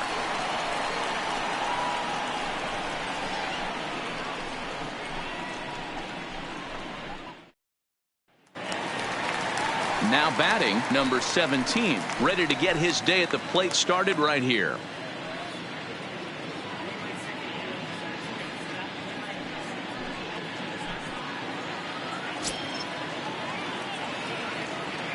The 1-1. Misses for the second ball.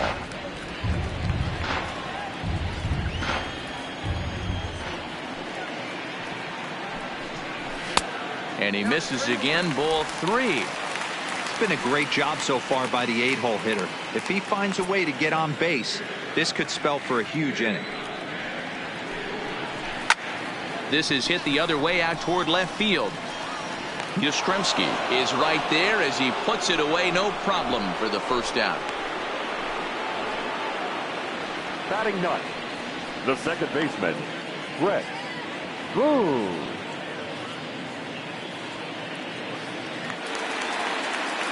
Stepping in, Brett Boone.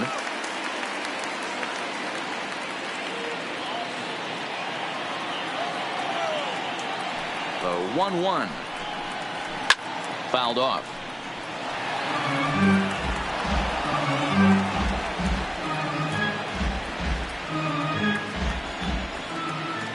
The 1-2 is swung on and missed. He got him.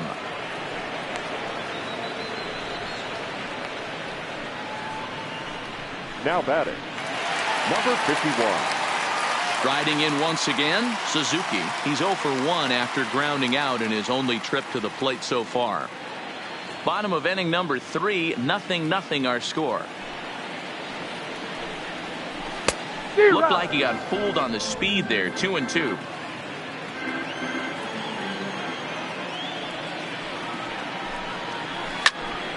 Popped him up. And he will indeed make the play in foul territory to retire the side. 1-2-3 go the Mariners. We'll head to the 4th, still scoreless.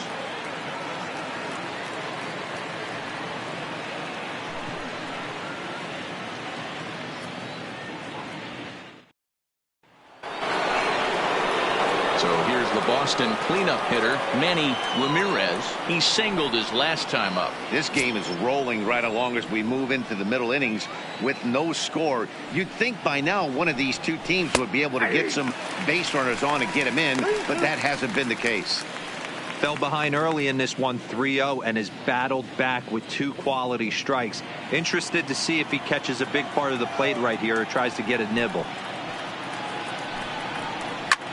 Lifted into center field.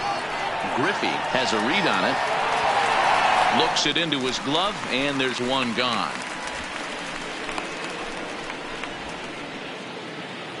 So with the fly out there coming on the fastball, seems like an appropriate time to check out our pitch speed comparison for these two starters. And you can see both guys bringing it pretty good in this one. 95 on one hand, 92 on the other.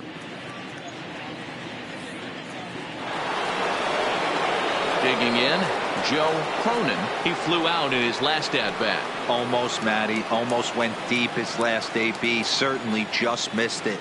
With this guy's big power, he's feeling pretty good at the dish. Look for him to try and get on something and drive it out of the yard this AB.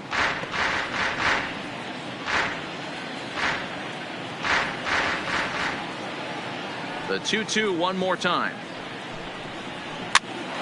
Pitch is popped up. And he'll whip this one over to first, and he gets his man for the second out.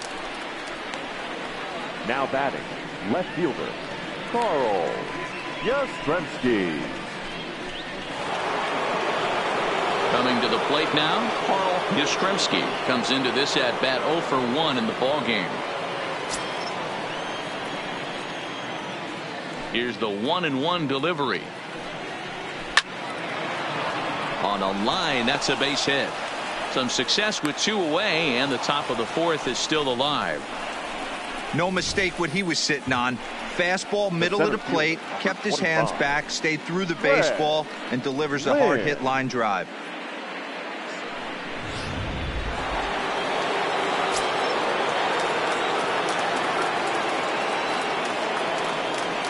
Into the box now, Fred Lynn, pulled toward right center field. And this is into the alley and ought to be good for extra bases. And they're going to take a 1-0 lead as the run comes across to score. That's just some great base running from the guy at first. The ball had plenty of air under it, but he got a good read, recognizing it wasn't going to be caught, and he hustled all the way around home. That's something that shouldn't go unrecognized in that play.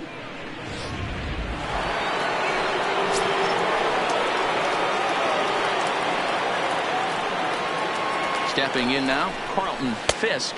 And there's ball 2 now.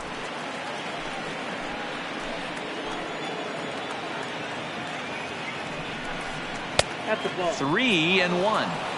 Well, to me, it just looks like he's really aiming the ball a little bit right now. And it's funny, when you do that, you usually don't have as good a control as you do when you just let it go free and easy.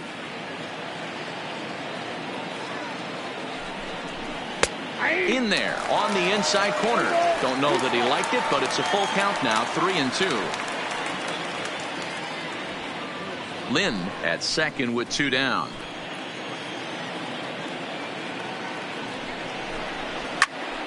Popped him up.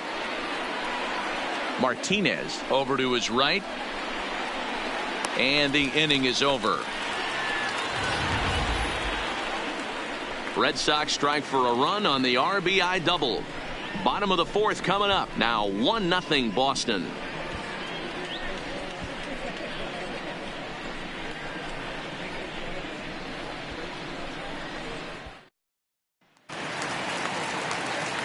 Now at the plate, Brendan Ryan. He's 0 for 1 thus far.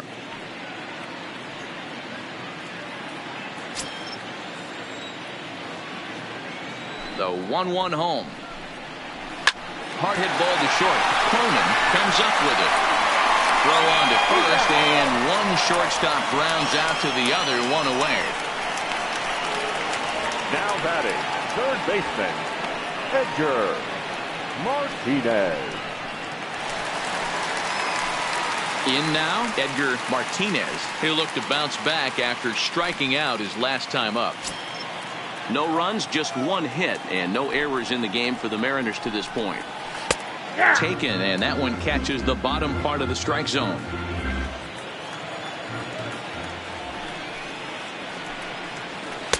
Ball 2. 2-2. Here now the 2-2. Doesn't hit the target. It's ball 3.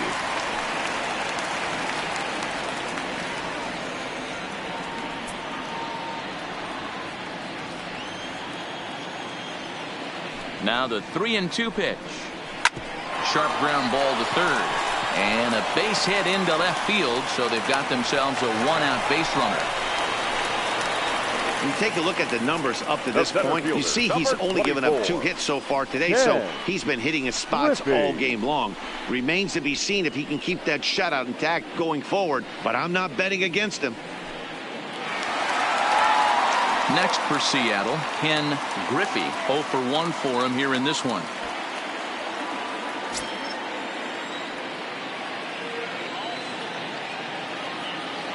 The set and the 1-1 pitch. Whoa, that's down. No offer on that one. 2 balls and a strike.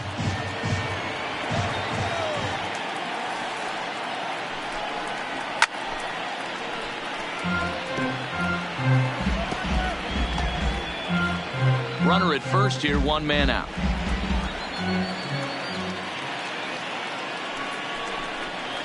Mariners center fielder down with a full count, 3 balls and 2 strikes.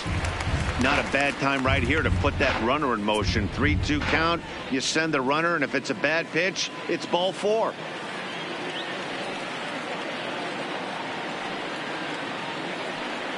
Now the 3-2 pitch. Swung on and driven to right, and no doubt about it. And they take the lead. It's gone.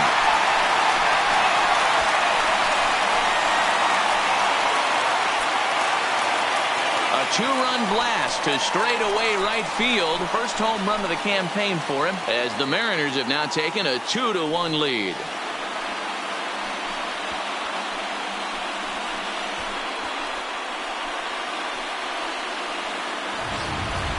This is just one of those parks where the ball seems to jump off the bat a lot more during the day. This is the first one of the day, but we might see a few more before this one's over.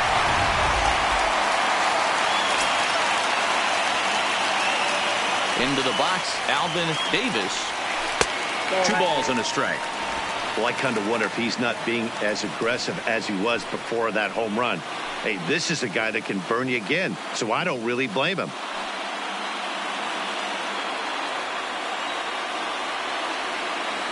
The 2-1 home is swung on and missed, and that's strike 2.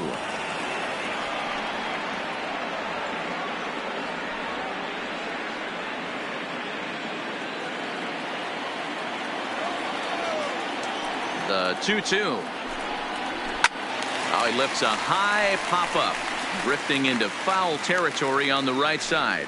Scott is over now, and he's got it for route number 2. The batter, number 23.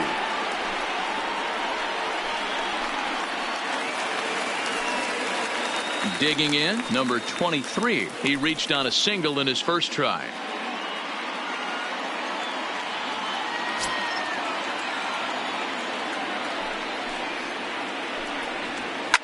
Fouled away.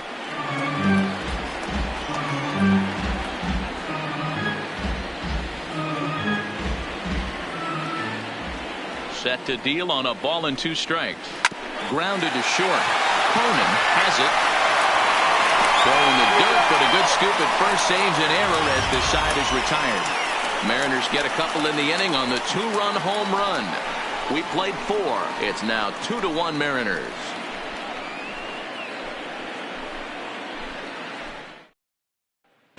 Welcome back to T-Mobile Park in Seattle as we send it down to Heidi Watney. Well, Matt, I talked with manager Alex Cora during the break about his thoughts on the Red Sox hitters to this point.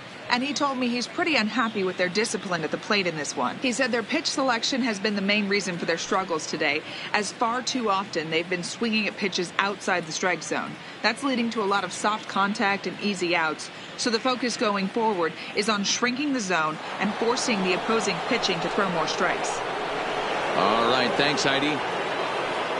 Leading off the inning, George Scott, as they'll look to get something going here and even this game up.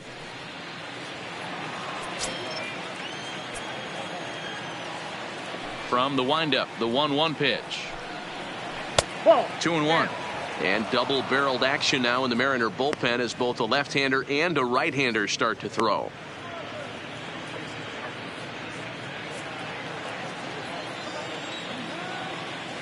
Now the 2-1 is in off the plate. He's been throwing strikes all day, so you're not up at the plate thinking he's going to walk you in this situation. You need to be aggressive and sit hard at the plate. 3 balls and a strike. Here's the pitch.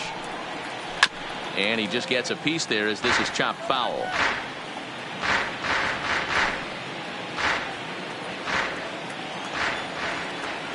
Into the windup, ready with the payoff pitch. Bullet back up the middle.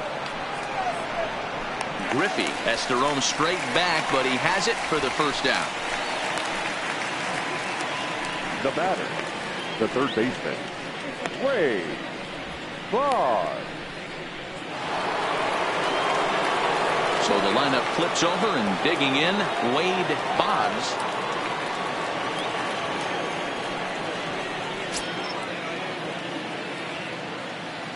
The 2-1 home is a low changeup that's laid off.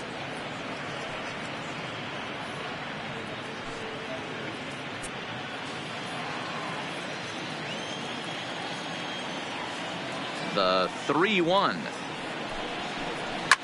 And it's fouled away. 5th inning, 2-1 our score.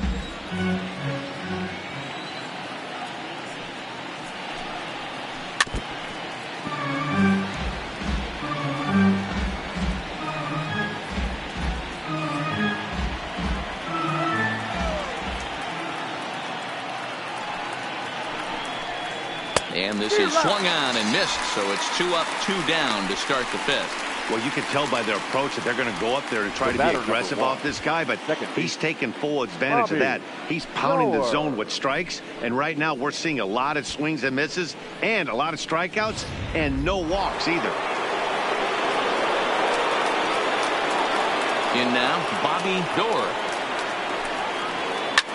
Here's a blooper out toward left center. Ryan into shallow left. He's got it. A great running play, and that'll retire the side. So they're held in check here this half of the inning. Last half of the 5th coming up. It's the Mariners 2 and the Red Sox 1. Digging in now, Raul Ibanez.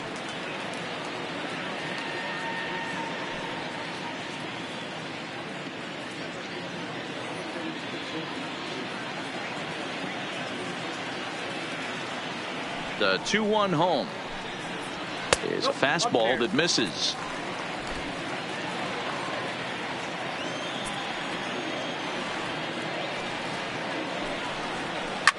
And look out. That might have got him right in the chest.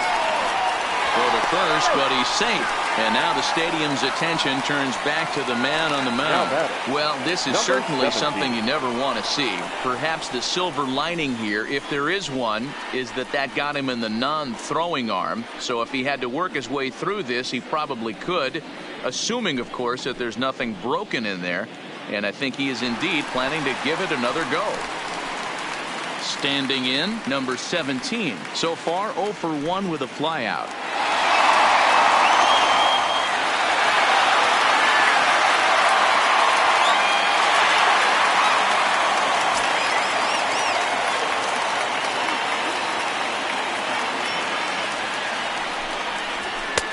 And a fastball not close. It's 2-1 now.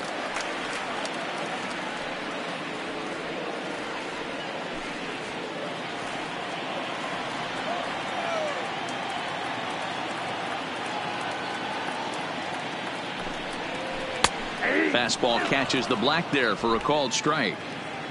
2 runs, 4 hits, and no errors in the game for the Mariners to this point. And he fouls this one off.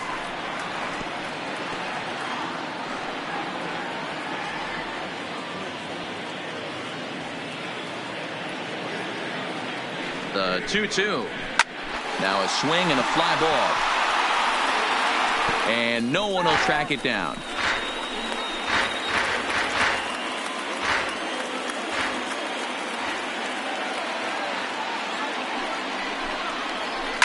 Line toward the alley in left center. And that's a base hit. 1 for 2 in his first couple of plate appearances. Well, that's something you see often in batting practice. Guys using the whole field there, D-Row. I like to see that. A lefty that's just not always pull happy. 100%, Dan. That pitchers have gotten so much nastier in today's game that if you're not willing to play with the entire field, you're going to struggle. Into the box now, Brett Boone. He's right there. The second for 1. On to first to complete the double play. Well, there's the pitcher's best friend right there. The inning was off to a rough start, right? But nothing changes that like a good old 2-ball. We'll see if they can strand the runner at third now.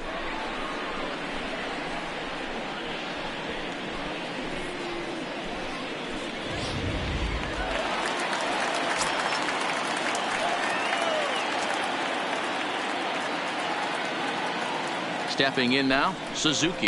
That's lifted the other way out to left. Yastrzemski has a read on it, and that ends the inning.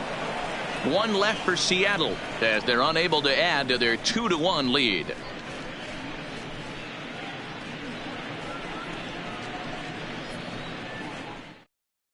Bill Caudle takes over to start the 6th inning on the mound. Number 41, Bill Caudle.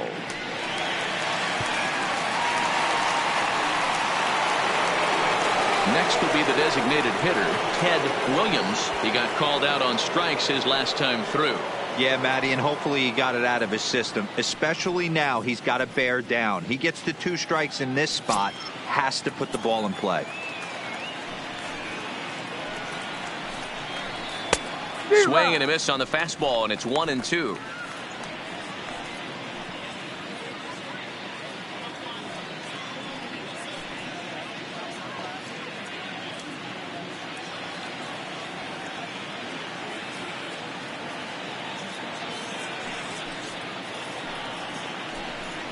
Swing and a miss as he ran the fastball right by him for the first out. Good job of making him chase a pitch for the strikeout there.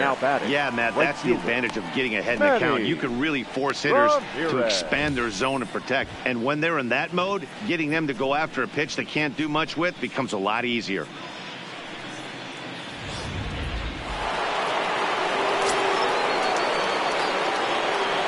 Into the box, Manny Ramirez. Fouled off.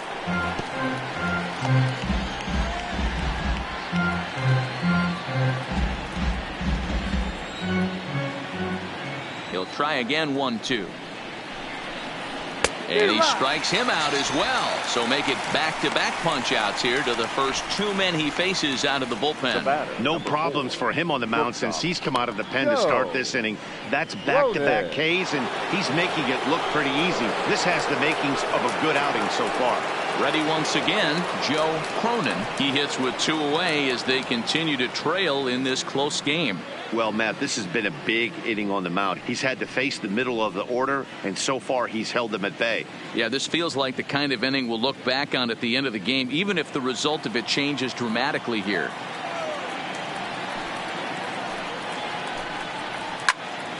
Ball even at 2-2.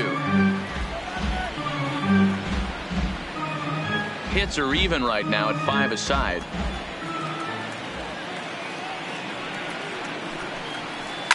Hard hit ball to second. Boone fields it cleanly. They'll whip this one to first in time, and that ends the inning. Down in order go the Red Sox. They're down 2-1.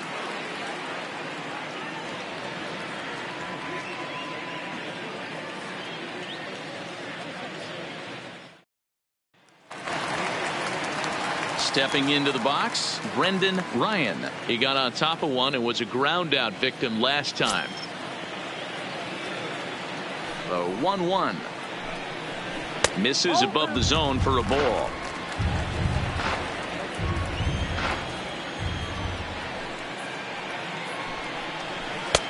And that's ball 3 now as it just misses below the zone.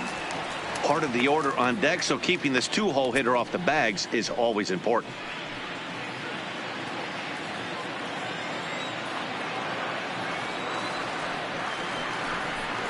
And that one misses, so the leadoff man will head down to first on ball 4 to start the bottom of the 6th. And this is exactly what you want to do when you're trying to put a start away.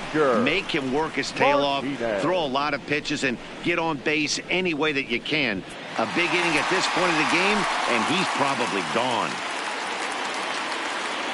Striding into the box, Edgar Martinez. He's set, and the 2-1 pitch. Chopper foul. Ryan gets his lead at first, nobody out. And a good bite to that slider as he swings through it for the first out of the inning. Well, that's just a quality pitch right there. The location was excellent because if it's put in play, there's a good chance it's on the ground for a double play. And hey, a strikeout always works too.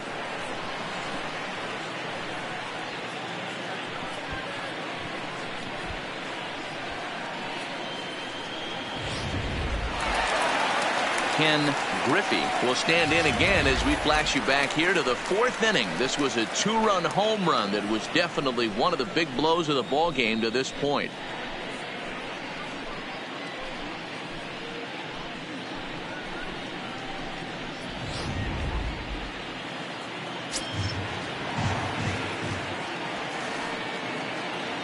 He's set. Here comes the 1-1. And he gets a piece of it here, but it's chopped foul.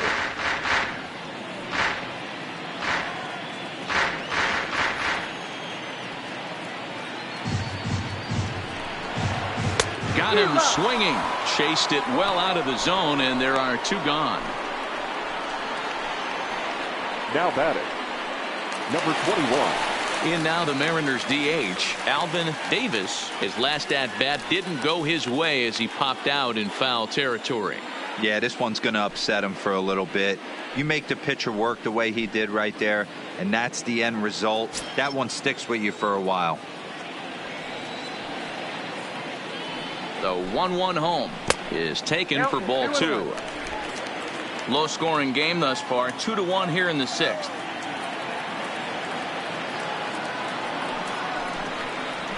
A little too tall that time. 3-1 now.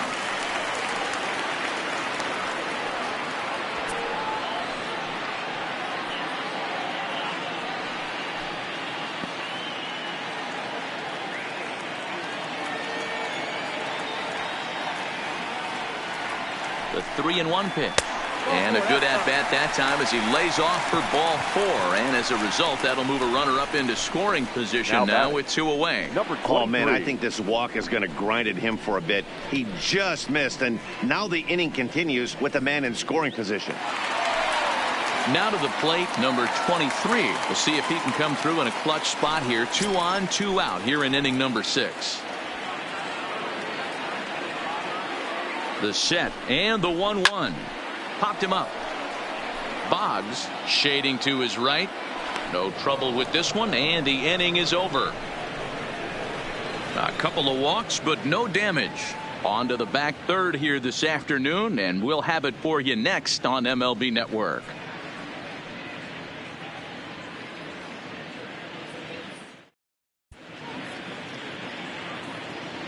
Welcome back to T-Mobile Park here in Seattle. The Mariners out in front of this one as we move to the 7th. But before it gets underway, let's give you a look at the game summary to this point. Number 32 enters from the bullpen to do the pitching. Now pitching for the Mariners, number 32.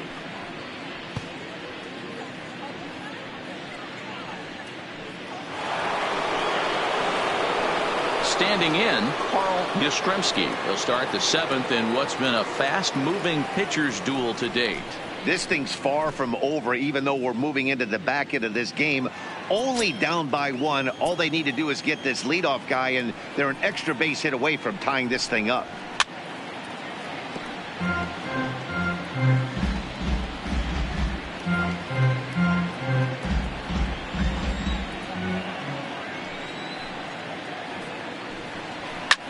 And great extension as he drives this one high in the air and deep the other way. And he's going to make the catch on the warning track. A fine running play there for the first out. 25. Fred Lynn. Stepping in, Fred Lynn. He'll try to follow up the double in his last at-bat with another big hit right here. And he's got to build off that last AB. He battled. Usually when you battle, you get in that swing mode. A lot of pitches, you'll swing at the rosin bag. I love the fact that he was able to work a double in last at bat. Let's see if we get more of the same right here. And the pitch. Line drive, and that's a base hit into center field. Well, this is where the manager makes his money right there. Nice at bat. Now it's a question of whether or not he pinch runs. Dan, as a pitcher, did it make you a little nervous when a guy had jets on the base paths? Oh, no doubt about it. This is a very difficult spot. You're one hit away from getting right back into this game and tying this game up. You're going to have to really think about putting somebody on first that might be able to score on a ball in a gap. Number 40 is on, and he'll take over on the mound in relief.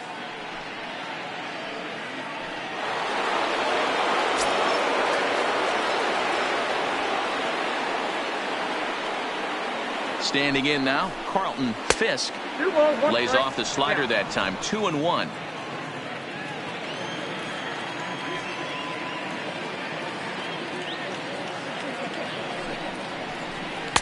Called strike 2 as he locks him up there.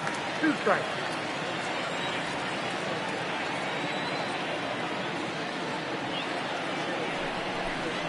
Oh, fastball swung on and missed, and for the second time today, he's gone on strikes. And with strike 3 recorded there, he's notched his first career major league strikeout. Well, Matt, if he can become a consistent strikeout pitcher, you have to figure his career is going to end up being a solid one. All the best pitchers at this level have at least one pitch that they can go into in tough situations. So we'll see if he becomes one of those guys as his career goes along. Into the box now, George Scott. High fly ball out to straightaway center. Griffey is there, and he'll make the catch to retire the side. One left for the Red Sox. Our score remains 2-1.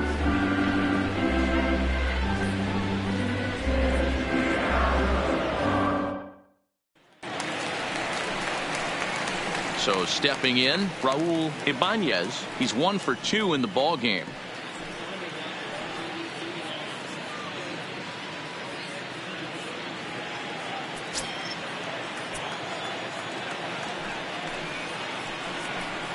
And he struck him out. Strikeout number 8 now in the ball game for him. It looked like this at bat had the makings of a leadoff walk when it started 3-0. So that's a good job not to give in and battle back to earn the strikeout. That's not always easy to do.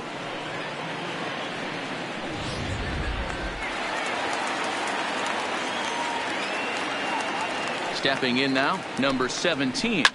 Fouled away.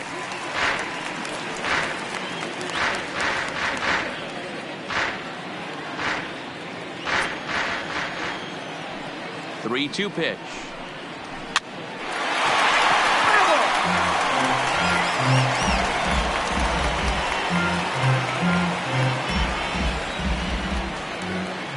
The next 3-2. And he turns on one, sending it high and deep to right. Ramirez going back And it's gone as they add still another. And good for him. Number 17 has just launched his first major league home run. Hard to say how many more of these he'll hit in his career, but for now, I'm sure he's happy to say he's got at least one. Well, I think that any kid who's ever dreamed about playing this game dreams exactly this. Watching the ball disappear over the fence, then circling the bases in a big league ballpark. He'll be replaying that at-bat over and over in his head. And now his phone's going to blow up. He'll be calling his parents, his buddies. Everybody's going to be talking about this one.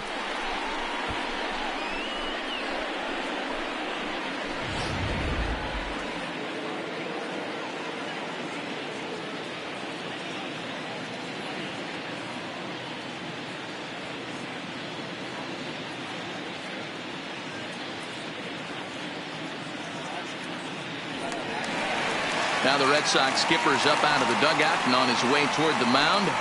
And he's going to motion for the bullpen, as that'll be all for his starter this afternoon. So he'll wind up going 6 1/3, and he's kept his club in it to this point, though he cannot win the ball game. Huston takes please. the call from the pen Now as he'll try to get the final 2 outs of Number this 32. 7th frame.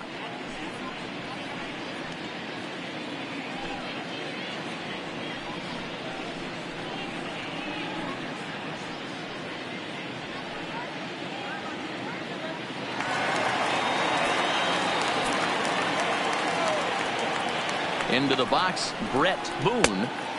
And the fastball easy to lay off that time, 2-2. And now the Red Sox will get a left-hander up and throwing in the bullpen.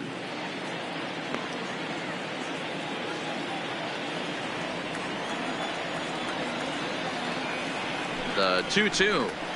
And it's fouled away. Bases are empty, 1 man out.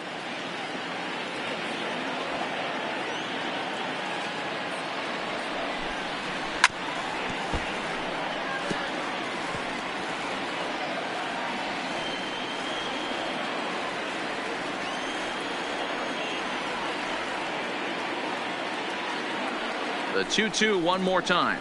Gets him looking up around the letters.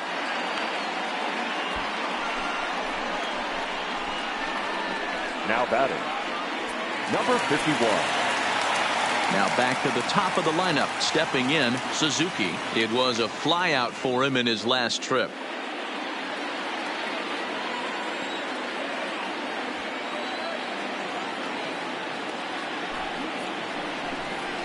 Zero. 1-2 now.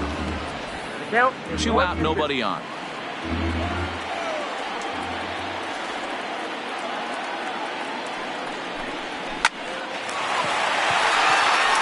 Liner in there for a base hit.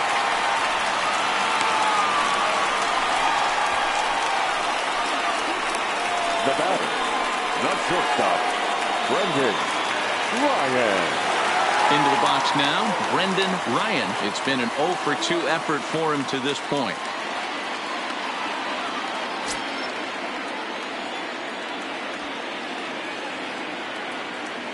The 1-2 is laid off for ball 2. Well, that's what you want from your curveball on 1 and 2. You start it in the zone and let it break out of the zone where it can't be punished. Didn't get him to go after it, but the execution was nice.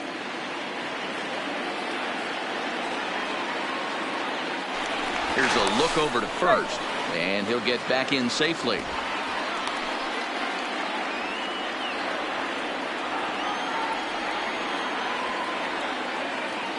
He's set. Here's the 2-2. Runner's going. Pitch misses low. The throw down. Not in time as the offline throw allows him to get in there easily. That's pretty savvy base running, right? A lot of pitchers don't throw over twice in a row, so I think he was going on first movement, and it worked out nicely. Suzuki stands at second with 2 gone.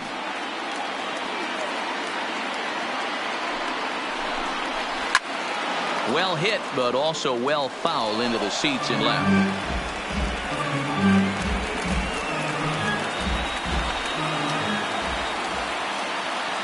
Trying to keep the deficit right where it is, the pitch. And that misses, ball 4. So it's first and second now with 2 out. Now batting, the third baseman, Edgar. Into the box now, Edgar Martinez.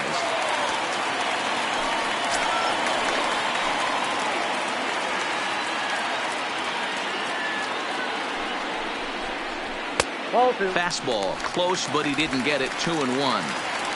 Great chance right here as a hitter to be aggressive. You can pretty much count on a pitcher. He's trying to get back in the strike zone. And with 2 guys on base right here, it's time to grip it and rip it. The 2-1. In the air to straightaway right. Ramirez is going to have room out there as he puts this away to retire the side. 1 for the Mariners in the inning, and it comes on the strength of this solo home run. We'll march on to the 8th. It's now 3-1 Mariners.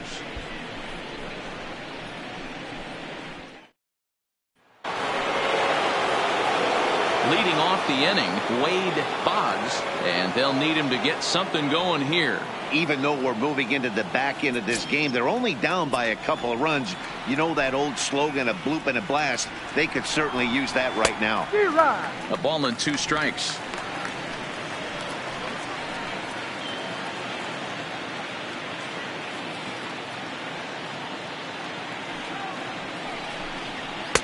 And that misses 2-2. You know, he's one of their guys they rely on to get their offense going. They need a rally, so we'll see if he can spark one here.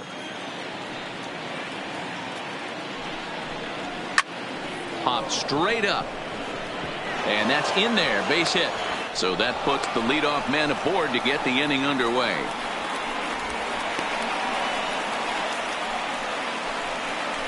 The batter, number 1, second baseman, Bobby. Stepping into the box, Bobby Doerr.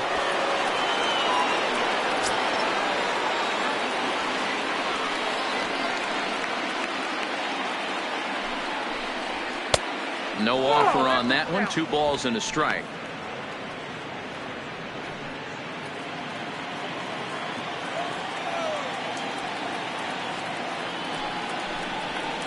Oh, he wanted that one, but it misses for ball 3.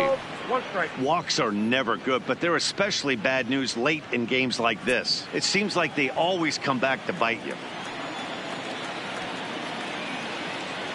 The 3-1 is in there for a full count now. 3-2.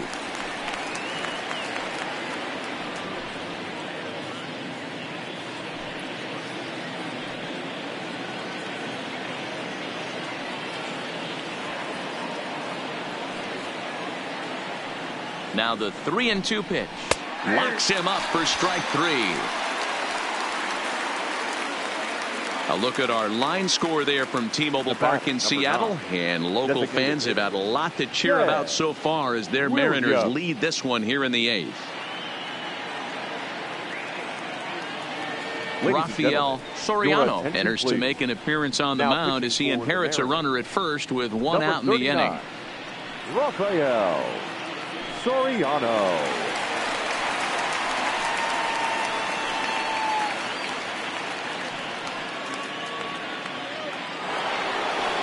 Ted Williams will be the first to greet him here as he'll stand in with a runner at first and 1 away.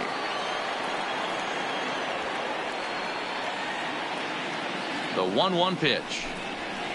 And there's a fastball well off the plate inside. And think about it. In game 1 of this series, they've already had to go deep into their bullpen. This could affect them for the rest of the weekend if they don't get really good starting pitching.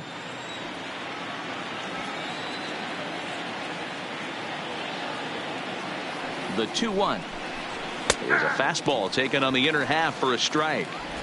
A lot of times you see guys in the middle of the order get worked away, but not right here. They're keeping it inside on him. Is that an effort to keep him from getting extended, do you think? Yeah, I think that's the idea, Matt, but he might spin to win if he starts looking for it in there. The 2-2 down the left field line and deep. Ibanez on the move. Oh, he brought it back.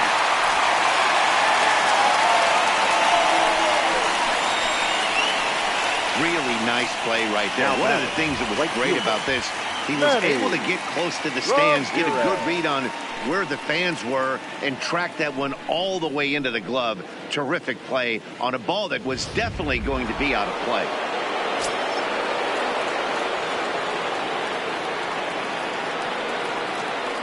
Standing in now, Manny Ramirez. And he takes one off the inside corner for ball 2.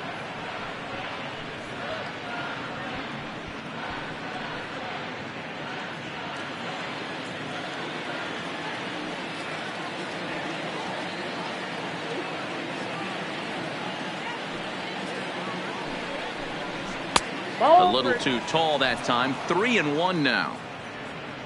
Joe Cronin would be next if they can keep this inning alive.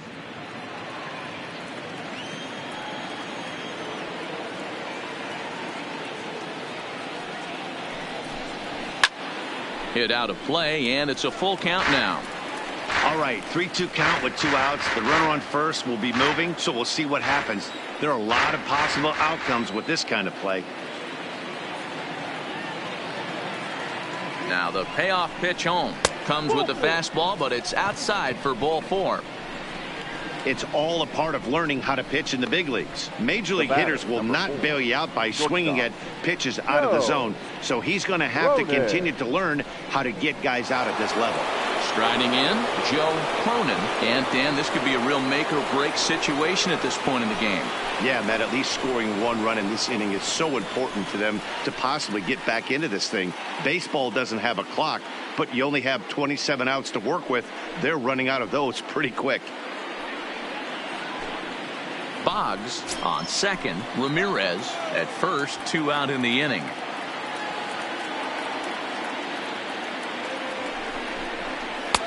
And a slider runs away from him there, and the count levels at 2-2. This is a huge pitch right here. I don't think he wants to go 3-2 and have those runners be in motion. Look for him to be aggressive with what he thinks is his best pitch right now. Here now the 2-2. Lined into right, a base hit. And they'll put the brakes on that runner at third, and that means the bases are loaded now with 2 away. Absolutely scorched that base hit. Worthy of some show track love, and as you see it, it came off the bat at 110 miles an hour. That's definitely squaring a ball up. Stepping up now, Carl Yastrzemski, as he'll look to bring home that tying run from second with a base hit into the outfield.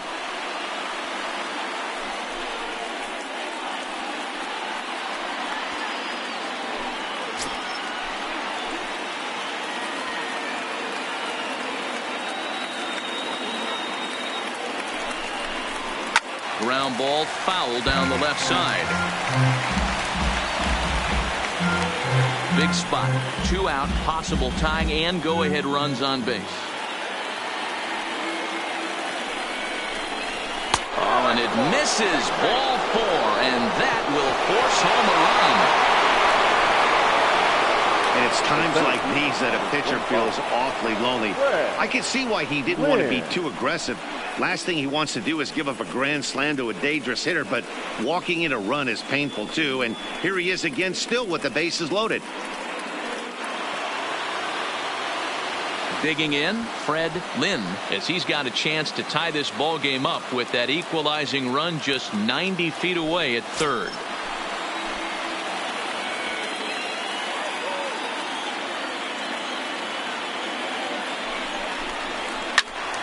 Turned on, but it's wide at first and foul. That wasn't a terrible pitch right there, but if he's going to execute and get this swing and a miss, he's going to have to get that ball a little bit further down, maybe even potentially bounce the next one. Now here's a fly ball, well hit. Gone! It's a grand slam.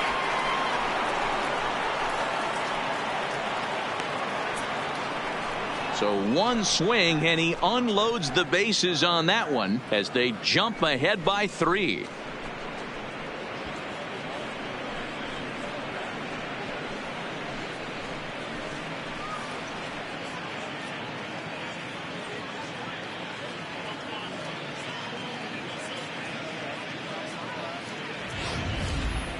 And they complete the comeback with a flourish, going deep with a grand slam to take the lead. You don't get style points in this game, but I'd give them some if I could hand some out. J.J. Hutz enters the ball game out of the pen, looking for the final out here in the top of inning number 8. J.J. Hutz.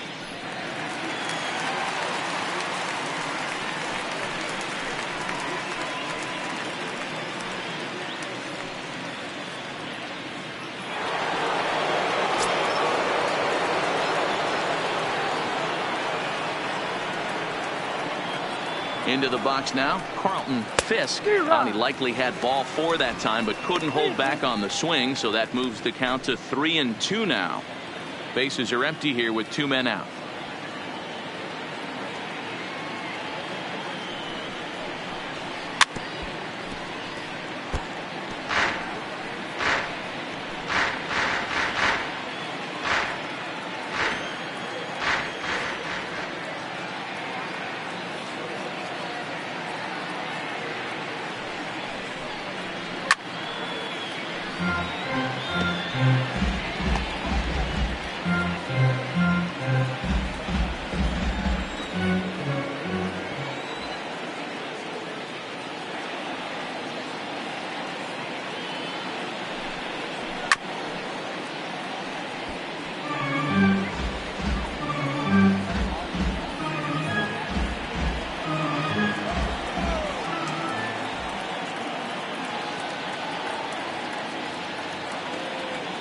Payoff pitch one more time.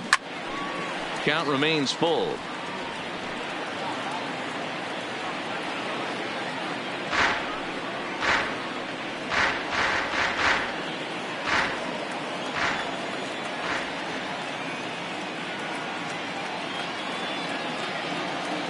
Payoff pitch one more time. Sent on the ground out to second. Boone gloves it, and the throw to first is in time, but the damage has been done as the side is retired. So they put up a big number in the inning as 5 crossed the plate, and this was the biggie here, the grand slam home run. Bottom of the 8th coming up. Boston leads it 6-3. Number 16 is ready, and he'll take the ball from the manager.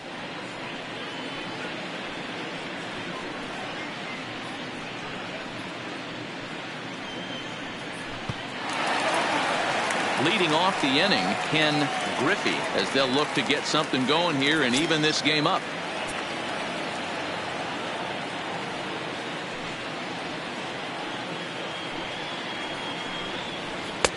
There's a curveball, but it misses well out of the zone.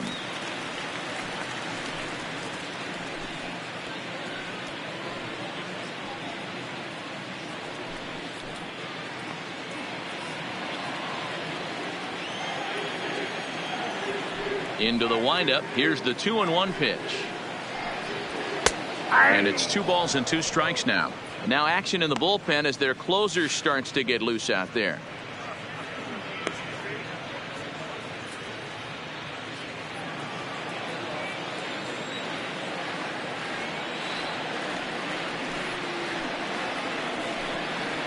And good patience to hold back on the curveball in the dirt. It's full now, 3-2.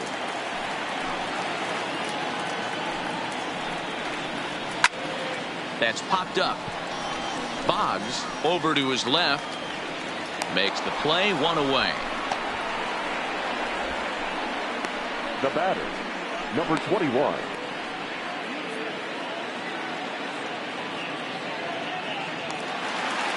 Striding forward now is the DH, Alvin Davis.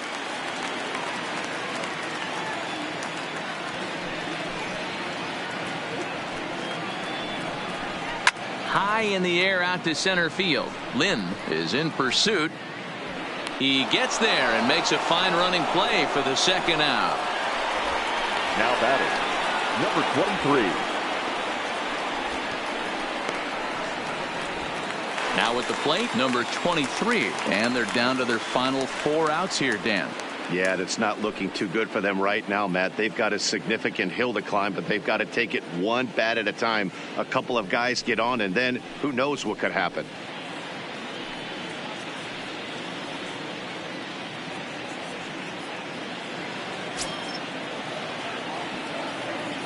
Here's the 1-1 pitch. Fastball taken, but that gets the zone for a strike.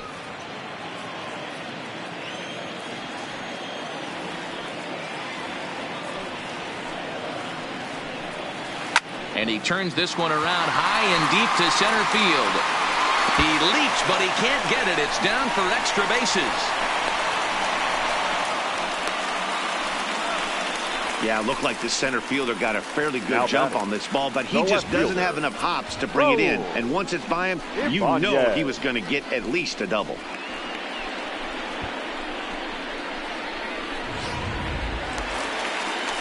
Digging in to try it again, Raul Ibanez. Runner in scoring position with two gone.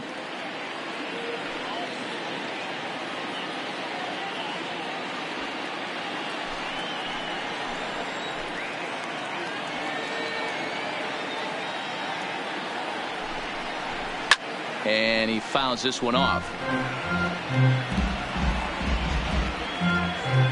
Runner in scoring position at second with two down.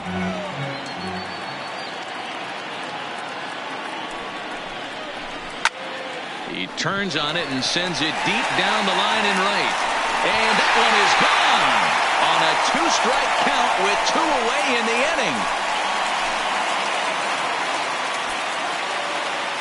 So a two-run homer down the line in right. And this will make things interesting at this point. It's now a 6-5 game.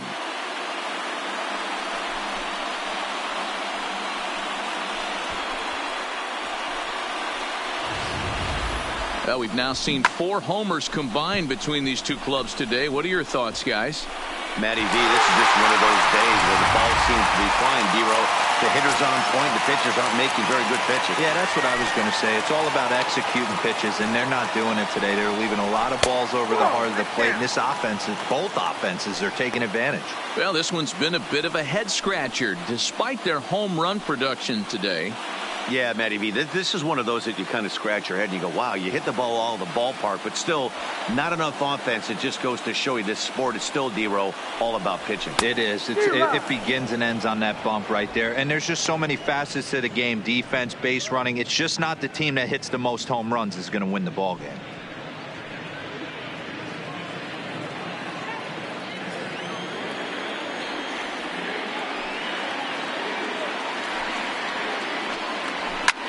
Fouled off.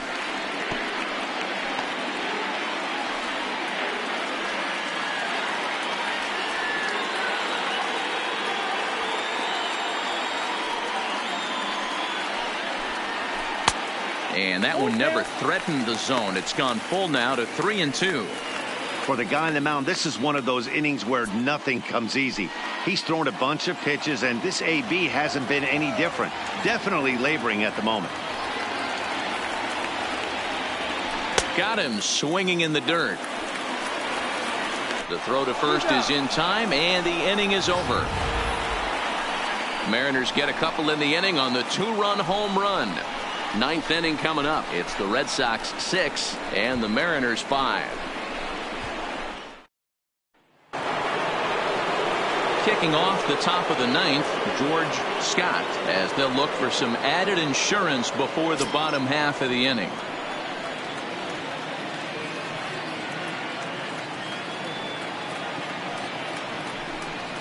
Oh, they have him looking awfully confused up there right now. It's 1-2.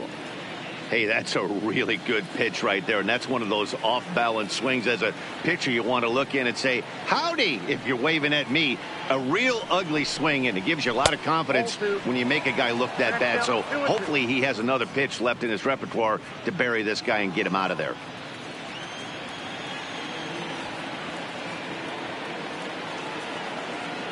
Here now the 2-2 is swung on and missed, strike 3. Well, we'll see a lot of these power arms coming out of the bullpen in these days, but it doesn't make it any less impressive to me. I love watching guys come in and blow smoke right by guys.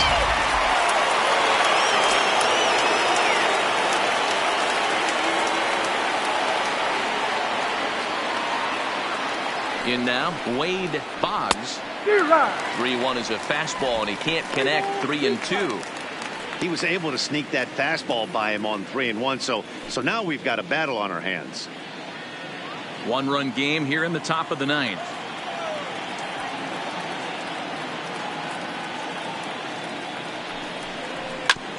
Is put in play to the right side of the infield. Boone takes it in. Throw on to first, 2 gone. The batter, number 1, second baseman, Bobby Dora. Into the box, Bobby Dora. He's 1 for 4 for the game.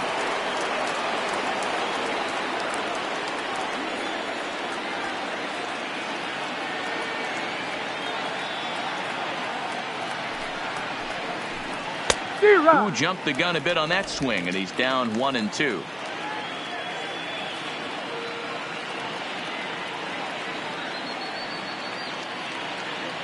The 1-2. Swing and a miss, got him reaching. And the throw to first ends the inning. Red Sox go down 1-2-3. They lead it, however, it's 6-5.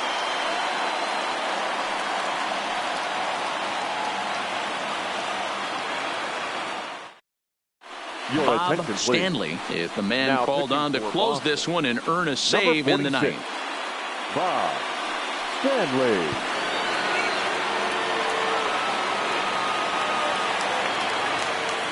Striding in to start the ninth, Brett Boone, and they'll need him to get something going here. Here's the 1-1 pitch. Fouled away.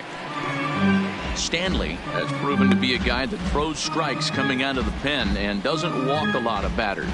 Boyd, every manager and pitching coach, Matty V, they love to bring a guy in that they know one thing. He's going to throw strikes and not beat himself, and this guy is certainly not afraid to attack the strike zone.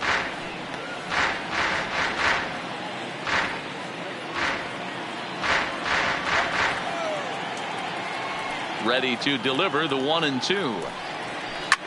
Hard liner to center field. Lynn is there, and that is a big first out here to start inning number 9. Boy, talk about hitting into some rough luck. That was an absolute bullet to the outfield that gets caught, and he would have represented a tying run.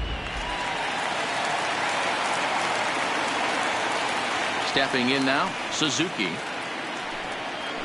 Drilled down the line. And a diving effort there at third. Good way to bruise your ribs. How much for one of them ribs? It's a foul ball.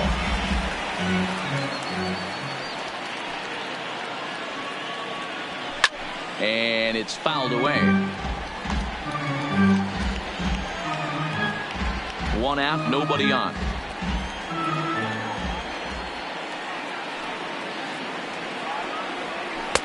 Off the plate that time and a little high. It's even at 2-2. Well, one thing about him, he's an absolute grinder at the plate. You can pretty much count on him battling at the plate every chance he gets. And now a slider in there for a called third strike, and there are 2 gone now. Now batting, shortstop, Brendan Now Ryan. in the box, Brendan Ryan.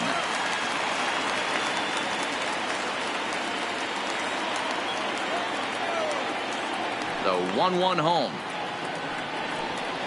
Is a slider taken for a ball. 1 strike. Fans on their feet in a 1-run ball game in the last of the ninth. And he lays off again, ball 3. Time to narrow your focus up there at the plate. In a 1-run game, he doesn't want to walk you, so there's a good chance he's going to get something to handle right here. The 3-1. On the ground to third. But the inning will continue as that's through for a 2-out hit. Nice AB right there. 2-out single in the ninth. You put yourself in a position to be the tying run. Now you have the ball coming up behind you, the winning run at the plate. Start loosening up the water cooler lids. We could have a walk-off happen.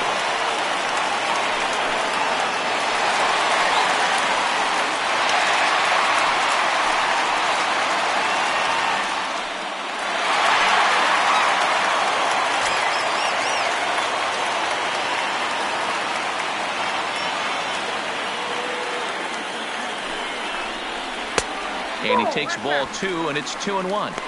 Well, that's a good pitch, but you have to get a little bit closer to the plate than that. That's that big sweeping slider. If it was a little closer, you might get a swing.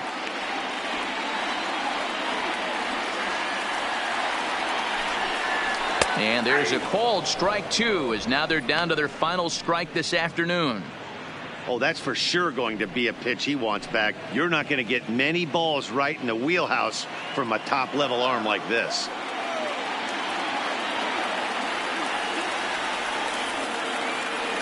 Last chance for the Mariners. A swing and a drive sent out toward the gap. Yastrzemski going back at the track. Makes the catch, and that's the ball game. And a nice job here to come in and slam the door. That's his first save of the season, but it certainly won't be his last. A one-run game, 6-5 the final today. The Boston Red Sox came through late, taking the lead in the 8th to secure the victory. Huston claims the win out of the pen, his first. Bob Stanley closes the door for the save, his first of the year. So that just about does it for Mark DeRosa, Dan Plesac, Heidi Watney down on the field, and the rest of our crew. I'm Matt Vasgersian. Thanks for watching MLB Network.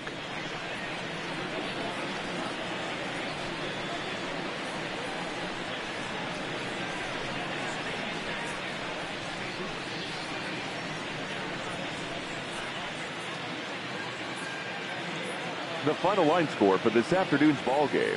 For the victorious Boston Red Sox, 6 runs, 9 hits, no errors. They left 5 men on base. Time of the ball game, 3 hours and 30 minutes. Our paid attendance at T-Mobile Park this afternoon, 47,715. The Mariners thank you for your patronage and remind you to please buckle up and drive home safely.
Friday night baseball under the dome at Tropicana Field. Tonight, game 2 of this 4-game weekend set between the Houston Astros and the Tampa Bay Rays. It's Rays baseball, and it starts right now.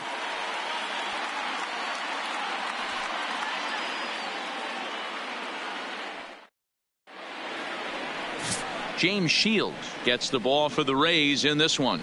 Dan Plesac, what's the word on him? Hey, looking at the numbers, you can see this guy had an ERA over 4 last season. He'd like to do a lot better than that. He's got to do a much better job of keeping base runners off the bases. Cut the walks down and try to limit the hits per 9 innings pitched. Striding into the box, Jose Cruz. He'll get us started in this one under the lights.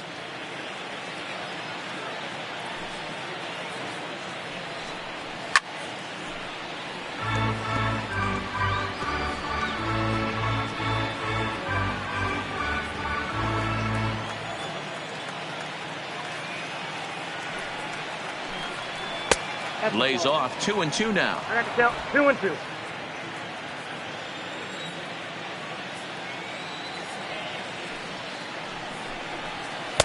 And that misses, so it's a full count, 3-2. Jose Altuve will be next.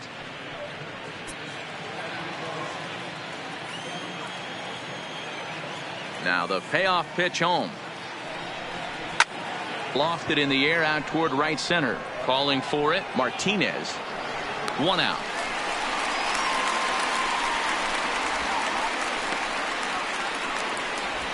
Now here's a look at the Astros starting lineup. Mark, what do you have on this lineup as they go for their first win? Taking a look at this lineup, they're going to have to work the count. That's the key to success right here. They have to find a way to drive this guy's pitch count up and get into that bullpen as quick as possible.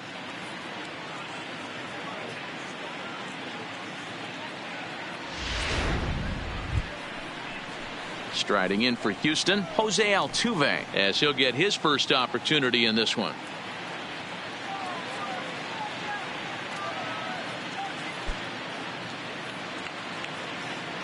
Bases are empty, 1 man out.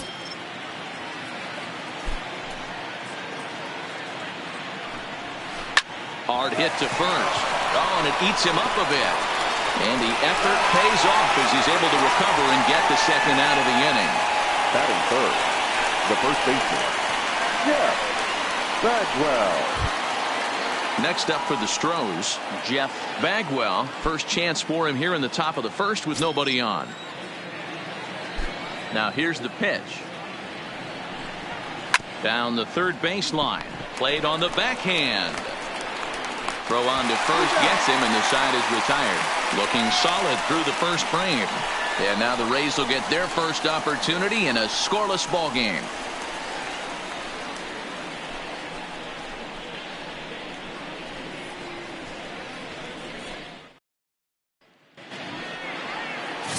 Roy Oswalt, the Mississippi native, will be on the mound in this one. Dan Plesac, what do you got?